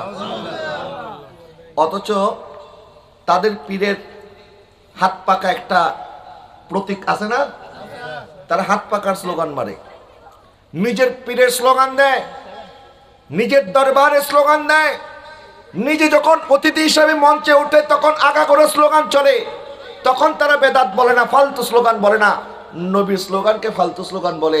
আমি বলি নবীর স্লোগান ফালতু বলার কারণে তুমি একদিন ফালতু হয়ে যাবে। কথা বলে না ঠিক কিনা? যারাই বেয়াদবি করেছে তারাই কিন্তু শাস্তি পেয়েছে। ব্রাহ্মণবাড়িয়ার একজন বক্তা নবীজি সাল্লাল্লাহু আলাইহি ওয়াসাল্লামের দুরূদ সম্পর্কে ব্যঙ্গ করেছিল। ব্যঙ্গ করতে দেরি তার মুখের মধ্যে ক্যান্সার হয়েছে, ডাক্তার তার মুখের অর্ধেক কেটে ফেলে দিয়েছে। কথা বলে না ঠিক কিনা? বাংলাদেশের চট্টগ্রামের এক বক্তা সে বলেছিল শাহজালালের মাজারকে লাথি দিয়ে ভেঙে দেব, কিছুদিনের মধ্যে তার পা কেটে ফেলে দিতে হয়েছিল। প্যারে হাজরিন, এখন কার ব্যাপারে বলছেন একটু হুশ করে বলবেন।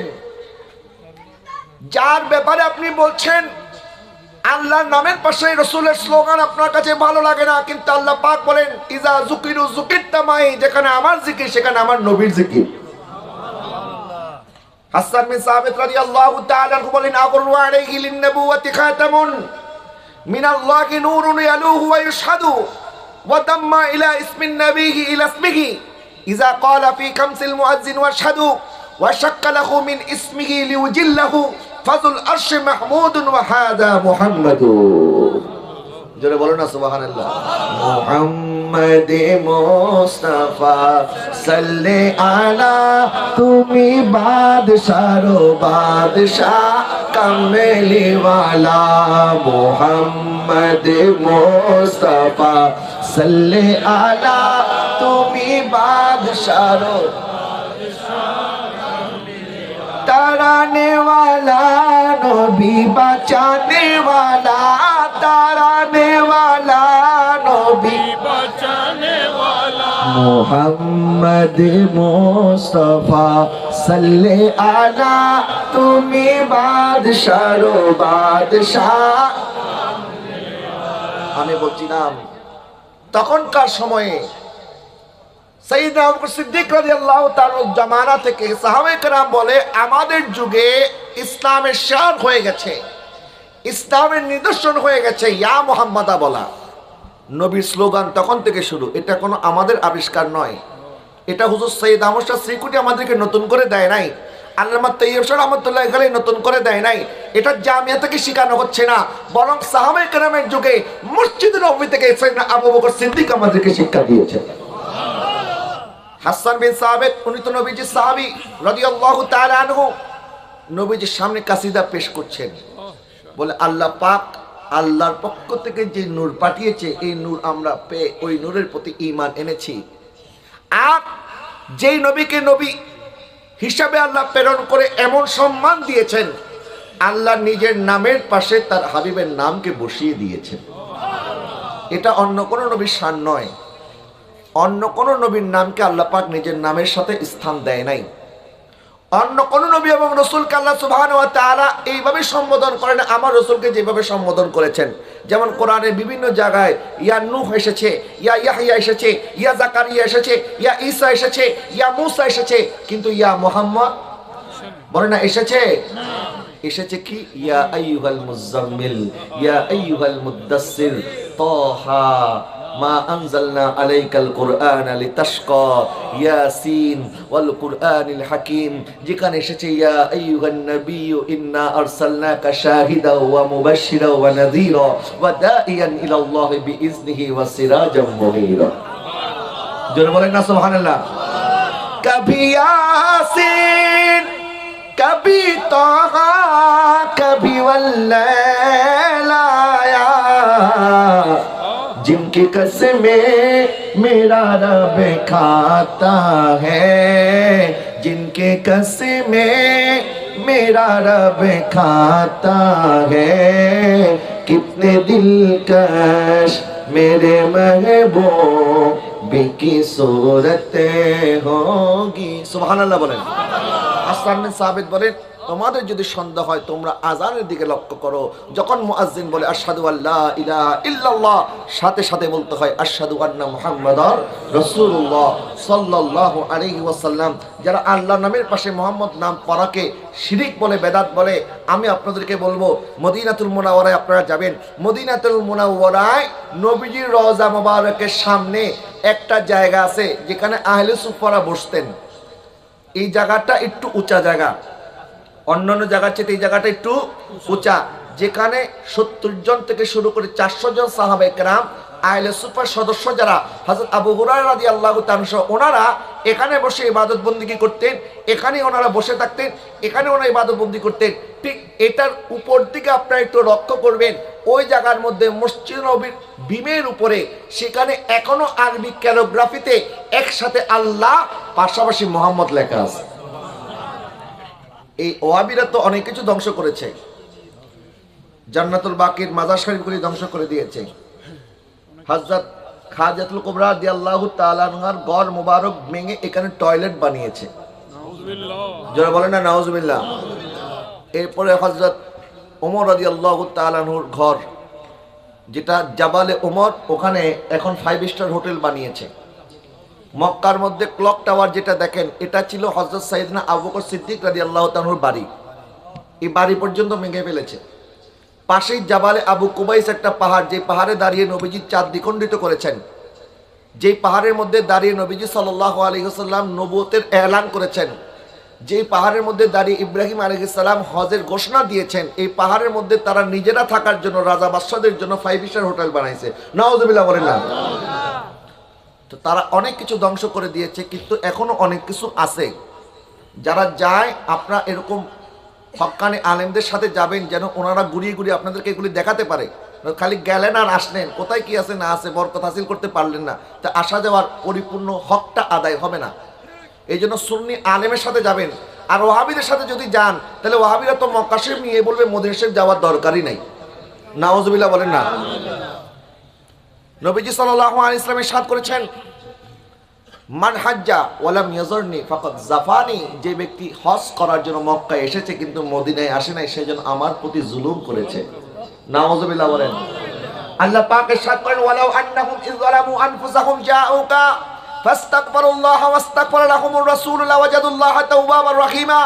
যখন তুমি নিজের নফসের প্রতি জুলুম করবে, তখন তুমি যদি জাউকা আমার হাবিবের কাছে চলে যাও, আর আমার হাবিব যদি তোমার জন্য সুপারিশ করে আর আল্লাহর কাছে যদি ক্ষমা চাও, আমার আল্লাহ তখন তোমাকে মাফ করে দিবে। আমরা অনেক স্মৃতি বিজড়িত জায়গা এখনো যেগুলি যাওয়ার পরে দেখি, তার মধ্যে একটা আছে এখনো মসজিদ নববীর মধ্যে যে রিয়াজুল জান্নাত, এটাতে প্রবেশ করার আগে আপনার ওই রাস্তা দিয়ে যখন ঢুকবেন বাবুর নিসা দিয়ে যখন মানুষকে ঢুকানো হয়, বাবুর নিসা দিয়ে ঢুকার পরে ওই আসহাবে সুফার ওই চত্বরটা আছে, ওখান থেকে ঠিক উপরের দিকে তাকাবেন, উপর দিকে তাকালে দেখবেন এখনো আরবি ক্যালিগ্রাফির মধ্যে আল্লাহু মোহাম্মদ পাশাপাশি লেখা আছে। যারা বলে মক্কায় নাই মদিনায় নাই তাদেরকে দেখাই দিবেন, চোখ দিয়ে আঙ্গুল তাক করে দেখাই দিবেন, দেখো মক্কায় যাও মদিনায় যাও, দেখো এখনো লেখা আছে কিনা।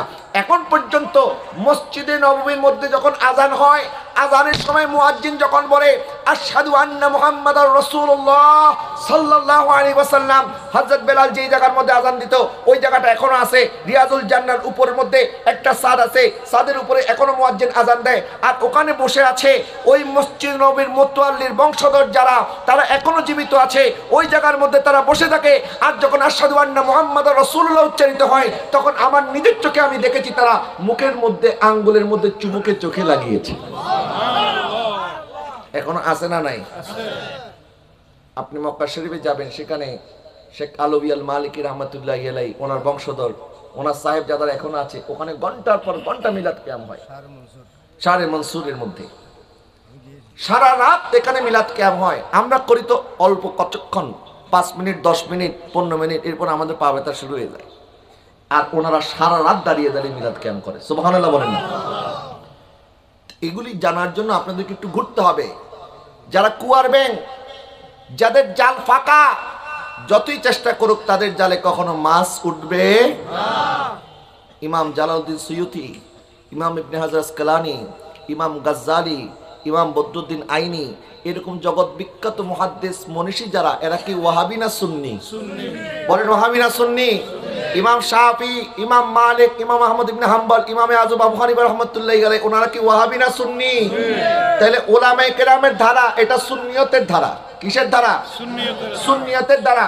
সুন্নিদের সনদ শুধুমাত্র পীর মাশায়েখের ক্ষেত্রে নয়, হাদিসের সনদ যদি আপনি তালাশ করেন, একদম আমার দয়াল নবী সাল্লাল্লাহু আলাইহি ওয়াসাল্লাম থেকে শুরু করে এখন পর্যন্ত যত হাদিসের সনদ এসেছে, আমার এইভাবে ফিকার যত মাসআলা মাসাইল, এটারও একটা সনদ আছে, ধারাবাহিকতা আছে, সার্গিত হয়ে হয়ে না আমাদের কাছে ফতোয়া আসে। ইমামে আজমের পরে এরকম আস্তে আস্তে আস্তে আস্তে আমরা যাদের মাধ্যমে এই দেশের মধ্যে আমাদের পূর্ববর্তী যারা হাদিস এনেছে, শাহ আব্দুল হক মুহাদ্দিস দেহলভী রহমাতুল্লাহি আলাইহি, ওলিউল্লাহ মুহাদ্দিস দেহলভী রহমাতুল্লাহি আলাইহি, এরকম করে আমাদের ভারত উপমহাদেশের মধ্যে যাদের মাধ্যমে আমরা ইসলাম পেয়েছি, হাজী ইমদাদুল্লাহ মুহাজিরে মক্কি রহমাতুল্লাহি আলাইহি পর্যন্ত, বাংলাদেশের মধ্যে এক সময়ের মধ্যে যিনি গ্র্যান্ড মুফতি ছিলেন, বাইতুল মুকাররমের প্রথম খতিব আমিমুল ইহসান রহমাতুল্লাহি আলাইহি বারাকাতি, উনি সহ যত উলামায়ে কেরাম আছে আকাবির হাজার সবাই সুন্নি আকীদার। কথা বলেন ঠিক কিনা?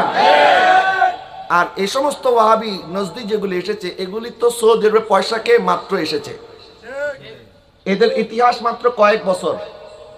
তো যার কারণে কালার দেখে আপনারা পাগল হয়ে যাবেন না।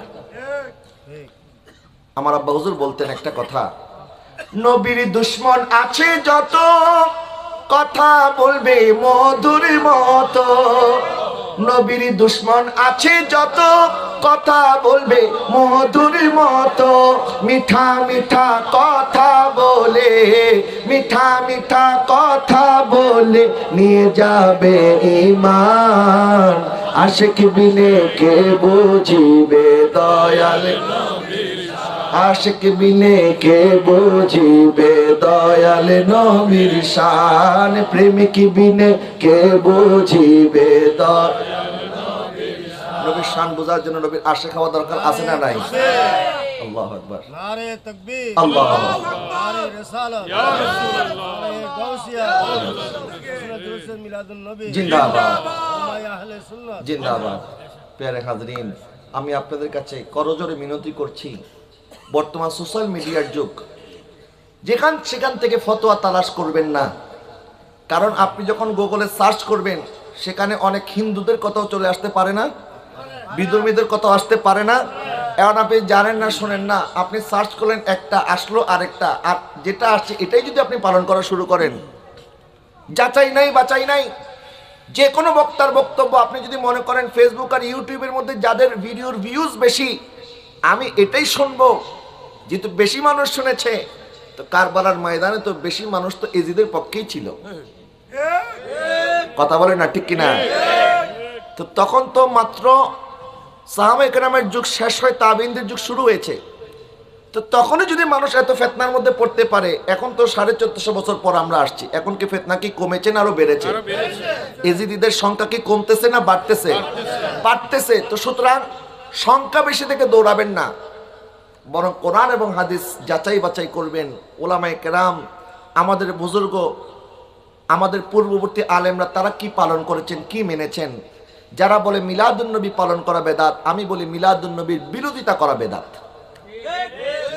কারণ বেদাত বলা হয় নতুন জিনিসকে, যে জিনিস নতুন ভাবে আবিষ্কৃত হয়েছে এটা হচ্ছে বেদাত। মিলাদুন নবীর বিরোধিতা আগে ছিল না, মিলাদুন নবীর বিরোধিতা ইদানিং শুরু হয়েছে। কথা বলেন না ঠিক কিনা? কেন বিরোধিতা করছে? কারণ ওই দেশের ওয়াহাবি নজদি যারা, তারা এদেরকে সার্ভেন্ট হিসাবে, চাকর হিসাবে নিয়োগ করেছে যে আমাদের দেশের মধ্যে আমরা সিনেমা হল চালু করব, আমাদের দেশের মধ্যে আমরা বার চালু করব, স্টেডিয়ামের মধ্যে অর্ধনগ্ন হয়ে নারীরা নাচানাচি করবে, আমাদের দেশের মধ্যে হ্যালোইন উৎসব হবে, আমাদের দেশের মধ্যে ওপেন কনসার্ট হবে। এইগুলির বিরুদ্ধে তোমরা কোনো ফতোয়া দিবে না, তোমরা একটা টিনের চশমা পরে বসে থাকবা, মাথার মধ্যে গোমটা বড় করে দিবা, এগুলি আমাদের দেশে হচ্ছে, এগুলি বলবা না।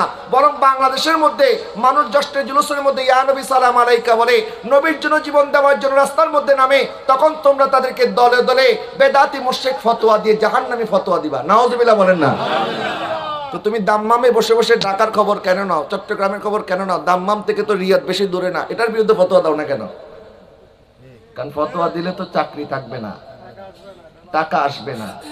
এগুলো আমাদের সরল মুসলমান ভাইরা অনেকে বুঝতে চায় না, বলে এরা নবীর দেশের মানুষ, এরা কি কম বুঝে? তো ইমাম বুখারীর দেশ তো মক্কা মদিনা নয়, ইমাম বুখারী উজবেকিস্তানের, ইমাম শাফি ওনার বাড়ি মিশর, ইমাম আজম আবু হানিফা ওনার বাড়ি কুফা, ইমাম হযরত আহমদ ইবনে হাম্বল উনিও মক্কা মদিনার কেউ নন। আমরা যাদের মাধ্যমে ইসলামের সঠিক গাইডলাইন পেয়েছি, কোরআন সুন্নাহ যারা বেশি রিসার্চ করেছেন, ইবনে হাজার আসকালানী রাহমাতুল্লাহি আলাইহি ওনার বাড়ি কোথায়? মিশর। ইমাম বদরুদ্দীন আইনি ওনার বাড়ি মিশর, ইমাম জালালউদ্দিন সুয়ুতী ওনার বাড়ি মিশর। তো কোন দেশ থেকে ইসলাম শিখতে হবে না, ইসলাম শিখতে হবে কোরআন এবং সুন্নাহ থেকে। কথা বলেন না ঠিক কিনা? নবীজি সাল্লাল্লাহু আলাইহি ওয়াসাল্লাম ইরশাদ করেছেন, তোমাদের মধ্যে যদি একজন কৃষ্ণ বর্ণের একজন হাবশী গোলামকে যদি ইমাম বানানো হয়, তোমরা তাকে ফলো করো। কারণ ইসলামের মধ্যে জাত, বংশ, সম্প্রদায়, শরীরের রং, বংশীয় মর্যাদার কোনো দাম নাই, একমাত্র আমার নবীর বংশ ব্যতীত। এটা এক্সেপশনাল। নবীজি সাল্লাল্লাহু আলাইহি ওয়াসাল্লামের বংশ এটা এক্সেপশনাল, কিন্তু নবীজির বংশধর ছাড়া অন্য কোনো বংশের, একটা বংশের উপরে আরেকটা বংশের কোনো প্রাধান্য পাওয়ার সুযোগ। ইন্না আকরামাকুম ইনদাল্লাহি আতকাকুম, আল্লাহ পাক ইরশাদ করেছেন তোমাদের মধ্য থেকে ওই ব্যক্তি উত্তম যার অন্তরে আল্লাহর ভয় যত বেশি। সুবহানাল্লাহ বলেন। এই জন্য আমি অনুরোধ করব, আপনার সুন্নি উলামায়ে কেরামের বয়ান শুনেন, ইউটিউবে সার্চ করেন, আমাদের অনেক বয়ান আপনারা পাবেন, গুগলে পাবেন, ফেসবুকে পাবেন। ওই সমস্ত ভণ্ড মৌলবীদের বয়ান শুনে ঈমান নষ্ট করবেন না। আর ওয়াহাবিদের চিনার আলামত বলে দেই, ওয়াহাবিদের চিনার আলামত তারা গোস্তাখে রাসূল। তারা কি? তাদের কথা শুনলে বুঝতে পারবেন এটার মধ্যে আদব নাই। ওয়াহাবিদের খাসলত, ওয়াহাবিরা বেয়াদব। বলেন ওয়াহাবিরা কি? বেয়াদব। আর বেয়াদবি এটা হচ্ছে শয়তানের খাসলত। আদম আলাইহিস সালাম যখন দুনিয়াতে এসেছেন, উনি বলেছেন রব্বানা জালামনা আনফুসানা ওয়া ইল্লাম তাগফির লানা ওয়া তারহামনা লানাকুনান্না মিনাল জাল্লা, আমি জুলুম করেছি নিজের উপরে, আল্লাহ তুমি ক্ষমা করো। আর শয়তান এত বড় পাপ করার পরও সে আল্লাহর কাছে ক্ষমা চাইবে তো দূরের কথা, বলে আল্লাহ তোমাকে যদি 1000 বার সেজদা দিতে বলো দিব, কিন্তু তোমার নবী আদমকে সেজদা দিব না। এটা হচ্ছে বেয়াদবি। বলেন এটা কি? যখন আল্লাহ পাক ফেরেশতাদেরকে হুকুম করেছেন যে তোমরা আদমকে সেজদা করো, তখন শয়তান সেজদা না করে যদি এই কথা বলতো, আল্লাহ তুমি তো আদমকে বলে ফেরেশতাদেরকে বলেছো সেজদা করতে, আমি তো ফেরেশতা না, আমি তো জিন, এই জন্য আমি সেজদা করি নাই, তাইলেও বেঁচে যাওয়ার একটা সুযোগ ছিল। তা আল্লাহ পাক আবার বলতেন ঠিক আছে তুমিও করো ফেরেশতাদের সাথে। কিন্তু সে কি বলল? আনা খায়রুম মিনহু খালাকতানি মিন নার ওয়া খালাকতাহু মিন তিন, আমি তো তার থেকে শ্রেষ্ঠ। সেজদা করে নাই, উল্টা বেয়াদবি করেছে। ঠিক একইভাবে ওয়াহাবি চিনার আলামত, ওয়াহাবিরা হচ্ছে বেয়াদব। তারা নবী রাসূল সাল্লাল্লাহু আলাইহি ওয়াসাল্লাম সম্পর্কে, আমার কামলিওয়ালার বংশধর সম্পর্কে, আমার নবীর সাহাবায়ে কেরাম সম্পর্কে, আউলিয়া সালিহিন বুজুর্গানিদিন সম্পর্কে তারা যখন কথা বলে তাদের কথার মধ্যে কোনো আদব নাই, তারা বেয়াদবির মতো কথা বলে। কথা বলে ঠিক কিনা? নবী ওলির দুশমনেরা ওয়াহাবিবাদ, মজদিবাদ, আল্লাহর কাছে বেশি ইবাদত করে ফখর করা পছন্দ না, বরং গুনাহ করার পরে আজিজি পছন্দ। আল্লাহ পাক তার ওই বান্দাকে পছন্দ করে যে গুনাহ হয়ে যাওয়ার পরে আল্লাহর কাছে ক্ষমা চায়, কিন্তু ইবাদত করার পরে কেউ যদি বড়াই করে ওই ব্যক্তিকে আল্লাহ পছন্দ করেন না। এই জন্য আমরা যতটুকু আমল করব এটা যেন আমাদের টিকে থাকে। কিয়ামতের ময়দানে ওই আমল দিয়ে আমরা পার পেতে পারবো না, আমাদেরকে পার করার জন্য আমার নবী আছে। কথা বলেন ঠিক কিনা? সাহাবায়ে কেরাম বলেছেন, হুজুর আমার কাছে বেশি নামাজও নাই, বেশি রোজাও নাই, ইন্নী উহিব্বুল্লাহ ওয়া রাসূলাহু, আমি আল্লাহ রাসূলকে মহব্বত করি। আমার নবী বলেছেন, আনতা আমান আহবাবতা, দুনিয়াতে যাকে মহব্বত করো তোমার হাসর তো তার সাথেই হবে। আনাস বিন মালিক রাদিয়াল্লাহু তাআলা বলেন, ইসলাম গ্রহণের পরে এই হাদিস শোনার মতো এত আনন্দ আমরা আর কখনো হই নাই। আমরা ইসলাম কবুল করার সময় যতটা আনন্দিত হয়েছিলাম আর এই হাদিস শোনার পরেও এতটা আনন্দিত হয়েছি। আমার নবী বলেছেন, তুমি যাকে ভালোবাসো তার সাথে তোমার হাসর হবে। সুতরাং আমি যখন নবীকে ভালোবাসি, আবু বকর সিদ্দিককে ভালোবাসি, ওমরে ফারুককে ভালোবাসি, যদিও আমি তাদের মতো নই, কিন্তু আমি আনাস ইবনে মালিক আশা করি আমার হাসরটা তাদের সাথেই হবে। সুবহানাল্লাহ। সুতরাং মহব্বত লাগবে নবীকে, আর মহব্বতের দাবি করলে হবে না, এটাকে আমলে বাস্তবায়ন করতে হবে। মহব্বত এটা দাবির নাম নয়, মহব্বতের জন্য তো সাহাবায়ে কেরাম জীবন দিয়েছেন। আমার যুবক ভাইদেরকে বলবো, আমার পর্দানিসীন মা বোনদেরকে বলবো, আমাদের তো জীবন দিতে হবে না, কিন্তু নবীর হুকুমটা তো পালন করতে হবে। কথা বলেন ঠিক কিনা? আমাদের ভাইরা অনেক সময় চুল কাটেন, যেটা দেখলেই বোঝা যায় সে হয়তো কোনো খেলোয়াড়কে অথবা টিকটকারকে অনুসরণ করেছে। তো তুমি তো অনুসরণ করবে আমার নবীজিকে। নবীজির চুল কাটার সিস্টেম কি ছিল? নবীজি বাবরি চুল মোবারক রাখতেন। নবীজির চুল মোবারক কখনো কানের লতি পর্যন্ত আসতো, কখনো ঘাড় পর্যন্ত আসতো, কখনো কাঁধ পর্যন্ত আসতো, কিন্তু কাঁধ থেকে নিচে যেত না। নবীজি ইরশাদ করেছেন, যদি তুমি চুলকে সামলিয়ে রাখতে পারো তাহলে এইভাবে চুল রাখো, মানে তেল দিয়ে চুলটাকে যদি আপনি সামলিয়ে রাখতে পারেন, কিন্তু আবার ঝুঁটি বাঁধা যাবে না। বাবরি করে ঝুঁটি বাঁধলে এটা তো মহিলাদের অনুসরণ হবে। নবী ইরশাদ করেছেন, যেই নারী পুরুষের মতো পোশাক পরে, যেই পুরুষ নারীর মতো পোশাক পরে, তার উপরে আল্লাহর লানত, ফেরেশতার লানত, আমি নবীজির লানত। নাউজুবিল্লাহ বলেন। সুতরাং কোন নারী পুরুষের মতো পোশাক পরবেন না, কোন পুরুষ নারীর মতো পোশাক পরবেন না। নবী ইরশাদ করেছেন, তোমরা পুরুষ যারা, আমরা হাঁটুর, আমাদের পায়ের টাকনুর উপরে কাপড় পরবো। কিসের উপরে? পুরুষরা কোথায় কাপড় পরবে? টাকনুর, আর নারীরা টাকনুর নিচে। কিন্তু এখন স্টাইল হয়ে গেছে উল্টা, এখন পুরুষরা পরে টাকনুর নিচে, নারীরা পরে টাকনুর উপরে। নাউজুবিল্লাহ বলেন না। আমার মা বোনদেরকে বলবো, নামাজ, রোজা, হজ, যাকাত যেরকম ফরজ, আল্লাহ পাক আপনাদের উপরে পর্দাকে ফরজ করেছেন। কেন নারীর উপরে পর্দা ফরজ? কারণ যেটা সম্মান বেশি এটাকে গিলাফ দিয়ে ঢেকে রাখতে হয়। যেমন খানায় কাবা, যত ঘর আছে সব ঘরের চাইতে খানায় কাবার দাম কম না বেশি? খানায় কাবার গিলাফ আছে না নাই? তাজমহলকে কি কখনো গিলাফ দিয়ে ঢেকে রাখতে দেখেছেন? ঢেকে রাখা হয় না, কারণ খানায় কাবার দামি, এটার জন্য গিলাফ। পৃথিবীর কোনো বইয়ের জন্য গিলাফ নাই, কিন্তু আল্লাহর কোরআনের গিলাফ আছে না নাই?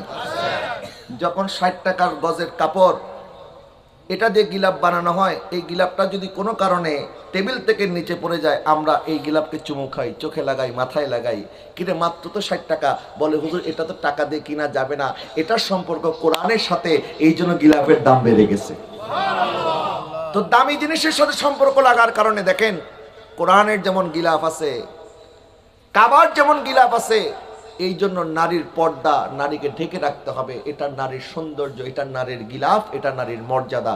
যেহেতু নারী কখনো মা হবেন, নারী কখনো আপনার বোন, নারী কখনো আপনার মেয়ে, নারী কখনো আপনার স্ত্রী হবেন। সুতরাং এই কারণে নারীর সম্মান বেশি, নারীর কারণে নারীর পর্দা আল্লাহ পাক এই জন্য করেছেন যে নারীর সম্মান হচ্ছে পর্দার মধ্যে, আর পুরুষের পর্দা হচ্ছে পুরুষের নজর হেফাজত করবেন। কি হেফাজত করবেন?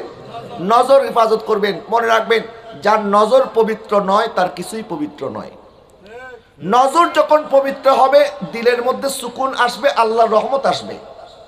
আর নজর যদি অপবিত্র হয়ে যায় নামাজের মধ্যে শান্তি পাবেন না, ইবাদতের মধ্যে সুরুর পাবেন না, ইবাদতের মধ্যে আনন্দ পাবেন না, ইবাদতের মধ্যে তৃপ্তি পাবেন না। ইবাদতের মধ্যে তৃপ্তি তখন আসবে যখন চোখ এবং দিল নাপাকি থেকে সাফ হবে। আল্লাহ যেন আমাদেরকে সেই তৃপ্তি দান করে, সকালে বলুন আমিন। আমার বোনরা, আপনি ইন্তেকাল করার পরে আপনাকে 5টা কাপড়ে কাফন দেওয়া হবে। পুরুষের জন্য কয় কাপড়, নারীর জন্য কয় কাপড়? তার মানে বোঝা গেল মারা যাওয়ার পরও তাদের পর্দা আছে। বলেন আছে না নাই? একজন পুরুষ যদি মারা যায়, পুরুষ মারা গেলে ওই নারী তার স্বামীকে দেখতে পাবে, কিন্তু নারী যদি মারা যায় ওই পুরুষ কিন্তু আর ওই নারীকে দেখতে পারবে না। কেন? কারণ তখন থেকে তার পর্দা শুরু, সম্পর্ক ছিন্ন হয়ে গেছে। তার মানে বোঝা গেল মারা যাওয়ার পরও তার পর্দা আছে। নারী মারা যাওয়ার পরও তার পর্দার বিধান রক্ষিত হয়ে যায় না। আমরা যখন ইহরামের কাপড় পরি হজ করার জন্য, আমাদের শরীরের মধ্যে 2টা কাপড় থাকে, একটা লুঙ্গির মতো নিচে পড়তে হয় আর একটা পোশাক উপরে চাদরের মতো। কিন্তু ইহরাম অবস্থায়ও নারী কিন্তু পুরুষের মতো পোশাক পরতে পারবে না। ইহরাম অবস্থায়ও নারী তার মাথাকে ঢেকে রাখতে হবে। আর পুরুষ যদি ইহরাম পরার পরে মাথা ঢেকে রাখে তাহলে তার উপরে দম ওয়াজিব হয়ে যাবে না হুজুর? দম ওয়াজিব হয়ে যাবে, তার ইহরাম হবে না। কিন্তু দেখেন হজের মতো এমন একটা পবিত্র ইবাদত, আর আল্লাহ সুবহানাহু ওয়া তাআলা পৃথিবীর সব জায়গার মধ্যে প্রত্যেকটা মসজিদে নারী পুরুষ আলাদা নামাজ পড়বে। বরং হযরত ওমর রাদিয়াল্লাহু তাআলা জামানা থেকে তো ফিতনার কারণে হযরত ওমর মহিলাদেরকে মসজিদে এসে নামাজ পড়তে বারণ করেছেন যে তোমরা ঘরে নামাজ পড়ো। হযরত সাইয়্যিদাতুনা ফাতিমা জাহরা রাদিয়াল্লাহু তাআলা বললেন, হুজুর আমাকে এমন একটা আমল বলে দেন যেটার মাধ্যমে নারীর সম্মান বাড়বে। আমি আপনার নারী উম্মত যারা আছে তাদেরকে আমলের কথা বলে দেব। আমার নবী বললেন, ফাতেমা, নারীর সম্মান বাড়বে যখন নারী ঘরের সবচেয়ে ভিতরে ইবাদত করবে। সুবহানাল্লাহ বলে না? নারী যখন ঘরের সবচেয়ে কোথায় ইবাদত করবে? ভিতরে, ঘরে। যত পর্দা করবে তার মর্যাদা তত বাড়বে। হজের মধ্যে আপনারা দেখবেন তাওয়াফের সময়, উমরার সময় কিন্তু নারী পুরুষ একসাথে তাওয়াফ করে। কেন করে সেখানে? কারণ আল্লাহ সুবহানাহু ওয়া তাআলা অন্য কোনো জায়গায় এই সুযোগ রাখে নাই। এই জায়গায় কেন রেখেছেন? কারণ আল্লাহ পাক আমাদের অন্তর পরীক্ষা করে, দেখি তোমাদেরকে পরীক্ষা করি আমার ঘরের সামনেও তোমরা নিজের নফসকে কন্ট্রোল করতে পারো কিনা। সুবহানাল্লাহ বলেন। এটা এক্সেপশনাল। কিন্তু ওইটার দলিল যদি আপনি বলেন যে ওই দেশে যদি আমি সৌদি আরবে যদি কাবা শরীফে, মক্কা শরীফ, মদিনা শরীফ ওই জায়গায় যদি আমরা একসাথে যেতে পারি, তো মাজারে একসাথে গেলে অসুবিধা কি? কবর একসাথে গেলে অসুবিধা কি? হযরত আলা হযরত শাহ ইমাম আহমদ রেজা ফাজলে বেরলভী রাহমাতুল্লাহি আলাইহির কাছে জিজ্ঞাসা করেছে, হুজুর নারীরা যদি কবর জিয়ারত করার জন্য যায় এটা কি জায়েজ হবে কিনা? আলা হযরত বলেছেন, প্রশ্নটা গলত করেছো। প্রশ্ন এটা হবে না, প্রশ্ন হবে নারী যদি জিয়ারত করার জন্য ঘর থেকে বের হয় ফেরেশতারা তার উপরে কতটুক লানত করে, কত বেশি লানত করা হয় তাদের উপরে। যেখানে হযরত ওমর রাদিয়াল্লাহু তাআলা জামানা থেকে নারীরা মসজিদে পর্যন্ত এসে নামাজ পড়া নিষেধ, কবর জিয়ারত করার জন্য কি কবরে যাওয়া যাবে? মাজারে যাওয়া যাবে? যাবে না। এইগুলি আমরা বলতে গেলে অনেক সময় আমাদেরকে অনেকে ভুল বুঝে, মনে করে আমরা মনে হয় দরবার বিরোধী, মাজার বিরোধী। আসলে এই কথাগুলি বলতে না পারার কারণ আমাদের যে সমস্ত দরবারের মধ্যে দান বাক্স নিয়ে যারা বসে থাকে তারা তো যদি এই কথা বলে দেয় তাহলে নারীও আসবে না, টাকাও আসবে না। কিছুদিন আগে আমাদের চট্টগ্রামের একটা দরবার, আমি নাম বলবো না, নাম বললে চিনবেন আপনারা, গতকালকে ফেসবুকের মধ্যে ভিডিওটা দেখলাম। একটা উরুসের মধ্যে একটা গরু নিয়ে যাওয়া হয়েছে। এই গরুর চতুর্দিকে 40 থেকে 50টা যুবক তরুণ ছেলে, তাদের বয়স 12 থেকে 20 বছরের মধ্যে। একটার মাথার মধ্যে টুপি নাই, মাথার চুলের স্টাইল দেখলে বোঝা যায় এরা টিকটকার অনুসারী। নামাজের ঠিক নাই, ইবাদতের ঠিক নাই। ওলি আল্লাহর দরবারে একটা গরু নিয়ে গিয়েছে, মহিষ নিয়ে গিয়েছে, এই মহিষের চতুর্দিকে তারা নাচতেছে, ডিজে পার্টি চলতেছে। নাউজুবিল্লাহ বলেন না? আচ্ছা, দরবারের গদিনসীন যারা তারা কি এগুলি দেখে না? তো বলে না কেন? বললে তো গরু আসা বন্ধ হয়ে যাবে। এই জন্য আমরা অনেক সময় অনেক কিছু আমরা ছাড় দিয়েছি, কিন্তু আমি বলবো ছাড় দিতে দিতে আমরা এখন তাদেরকে লাগাম ছাড়া করে ফেলেছি। লাগাম টেনে ধরা দরকার আছে না নাই? সুন্নি ওলামায়ে কেরাম মাশায়েখে হযরত ওনাদের নীরবতাকে আপনারা দুর্বলতা মনে করবেন না, ওনাদের এই নম্রতা ভদ্রতাকে আমাদের দুর্বলতা যদি মনে করেন, সুন্নি ওলামায়ে কেরাম যদি এগুলির বিরুদ্ধে বক্তব্য দেওয়া শুরু করে তখন কিন্তু আপনাদের অস্তিত্ব নিয়ে টান দিবে। কিন্তু আমরা বলতে চাই না, কেন? কারণ ওনাদের বাবা দাদা যারা ছিলেন ওনাদের তো অবদান আছে এই সমাজের মধ্যে, ওনাদের সুন্নিয়তের জন্য অবদান আছে না নাই? শুধুমাত্র আমরা সেই খাতিরে আমরা বাতিলদের হাতে অস্ত্র তুলে দিতে চাই না। বাতিলরা আমাদের এই সমস্ত কাজা ছোড়াছুরি দেখে হাসাহাসি করুক, তারা মনে করুক যে সুন্নিয়তের মধ্যে ফাটল সৃষ্টি হয়েছে, আমরা শুধু এই সুযোগটা তাদের দিতে চাই না বিধায় আমরা নীরব রয়েছি। কিন্তু আমাদের নীরবতাকে দুর্বলতা মনে করবেন না। অনতিবিলম্বে যদি মাজার কেন্দ্র করে এই সমস্ত ভণ্ডামি বন্ধ না হয় তাহলে আমরা ভণ্ডামি বিরুদ্ধে আন্দোলন করব, তখন আপনাদের অস্তিত্ব সংকটে আপনারা পড়বেন। কথা বলেন ঠিক কিনা?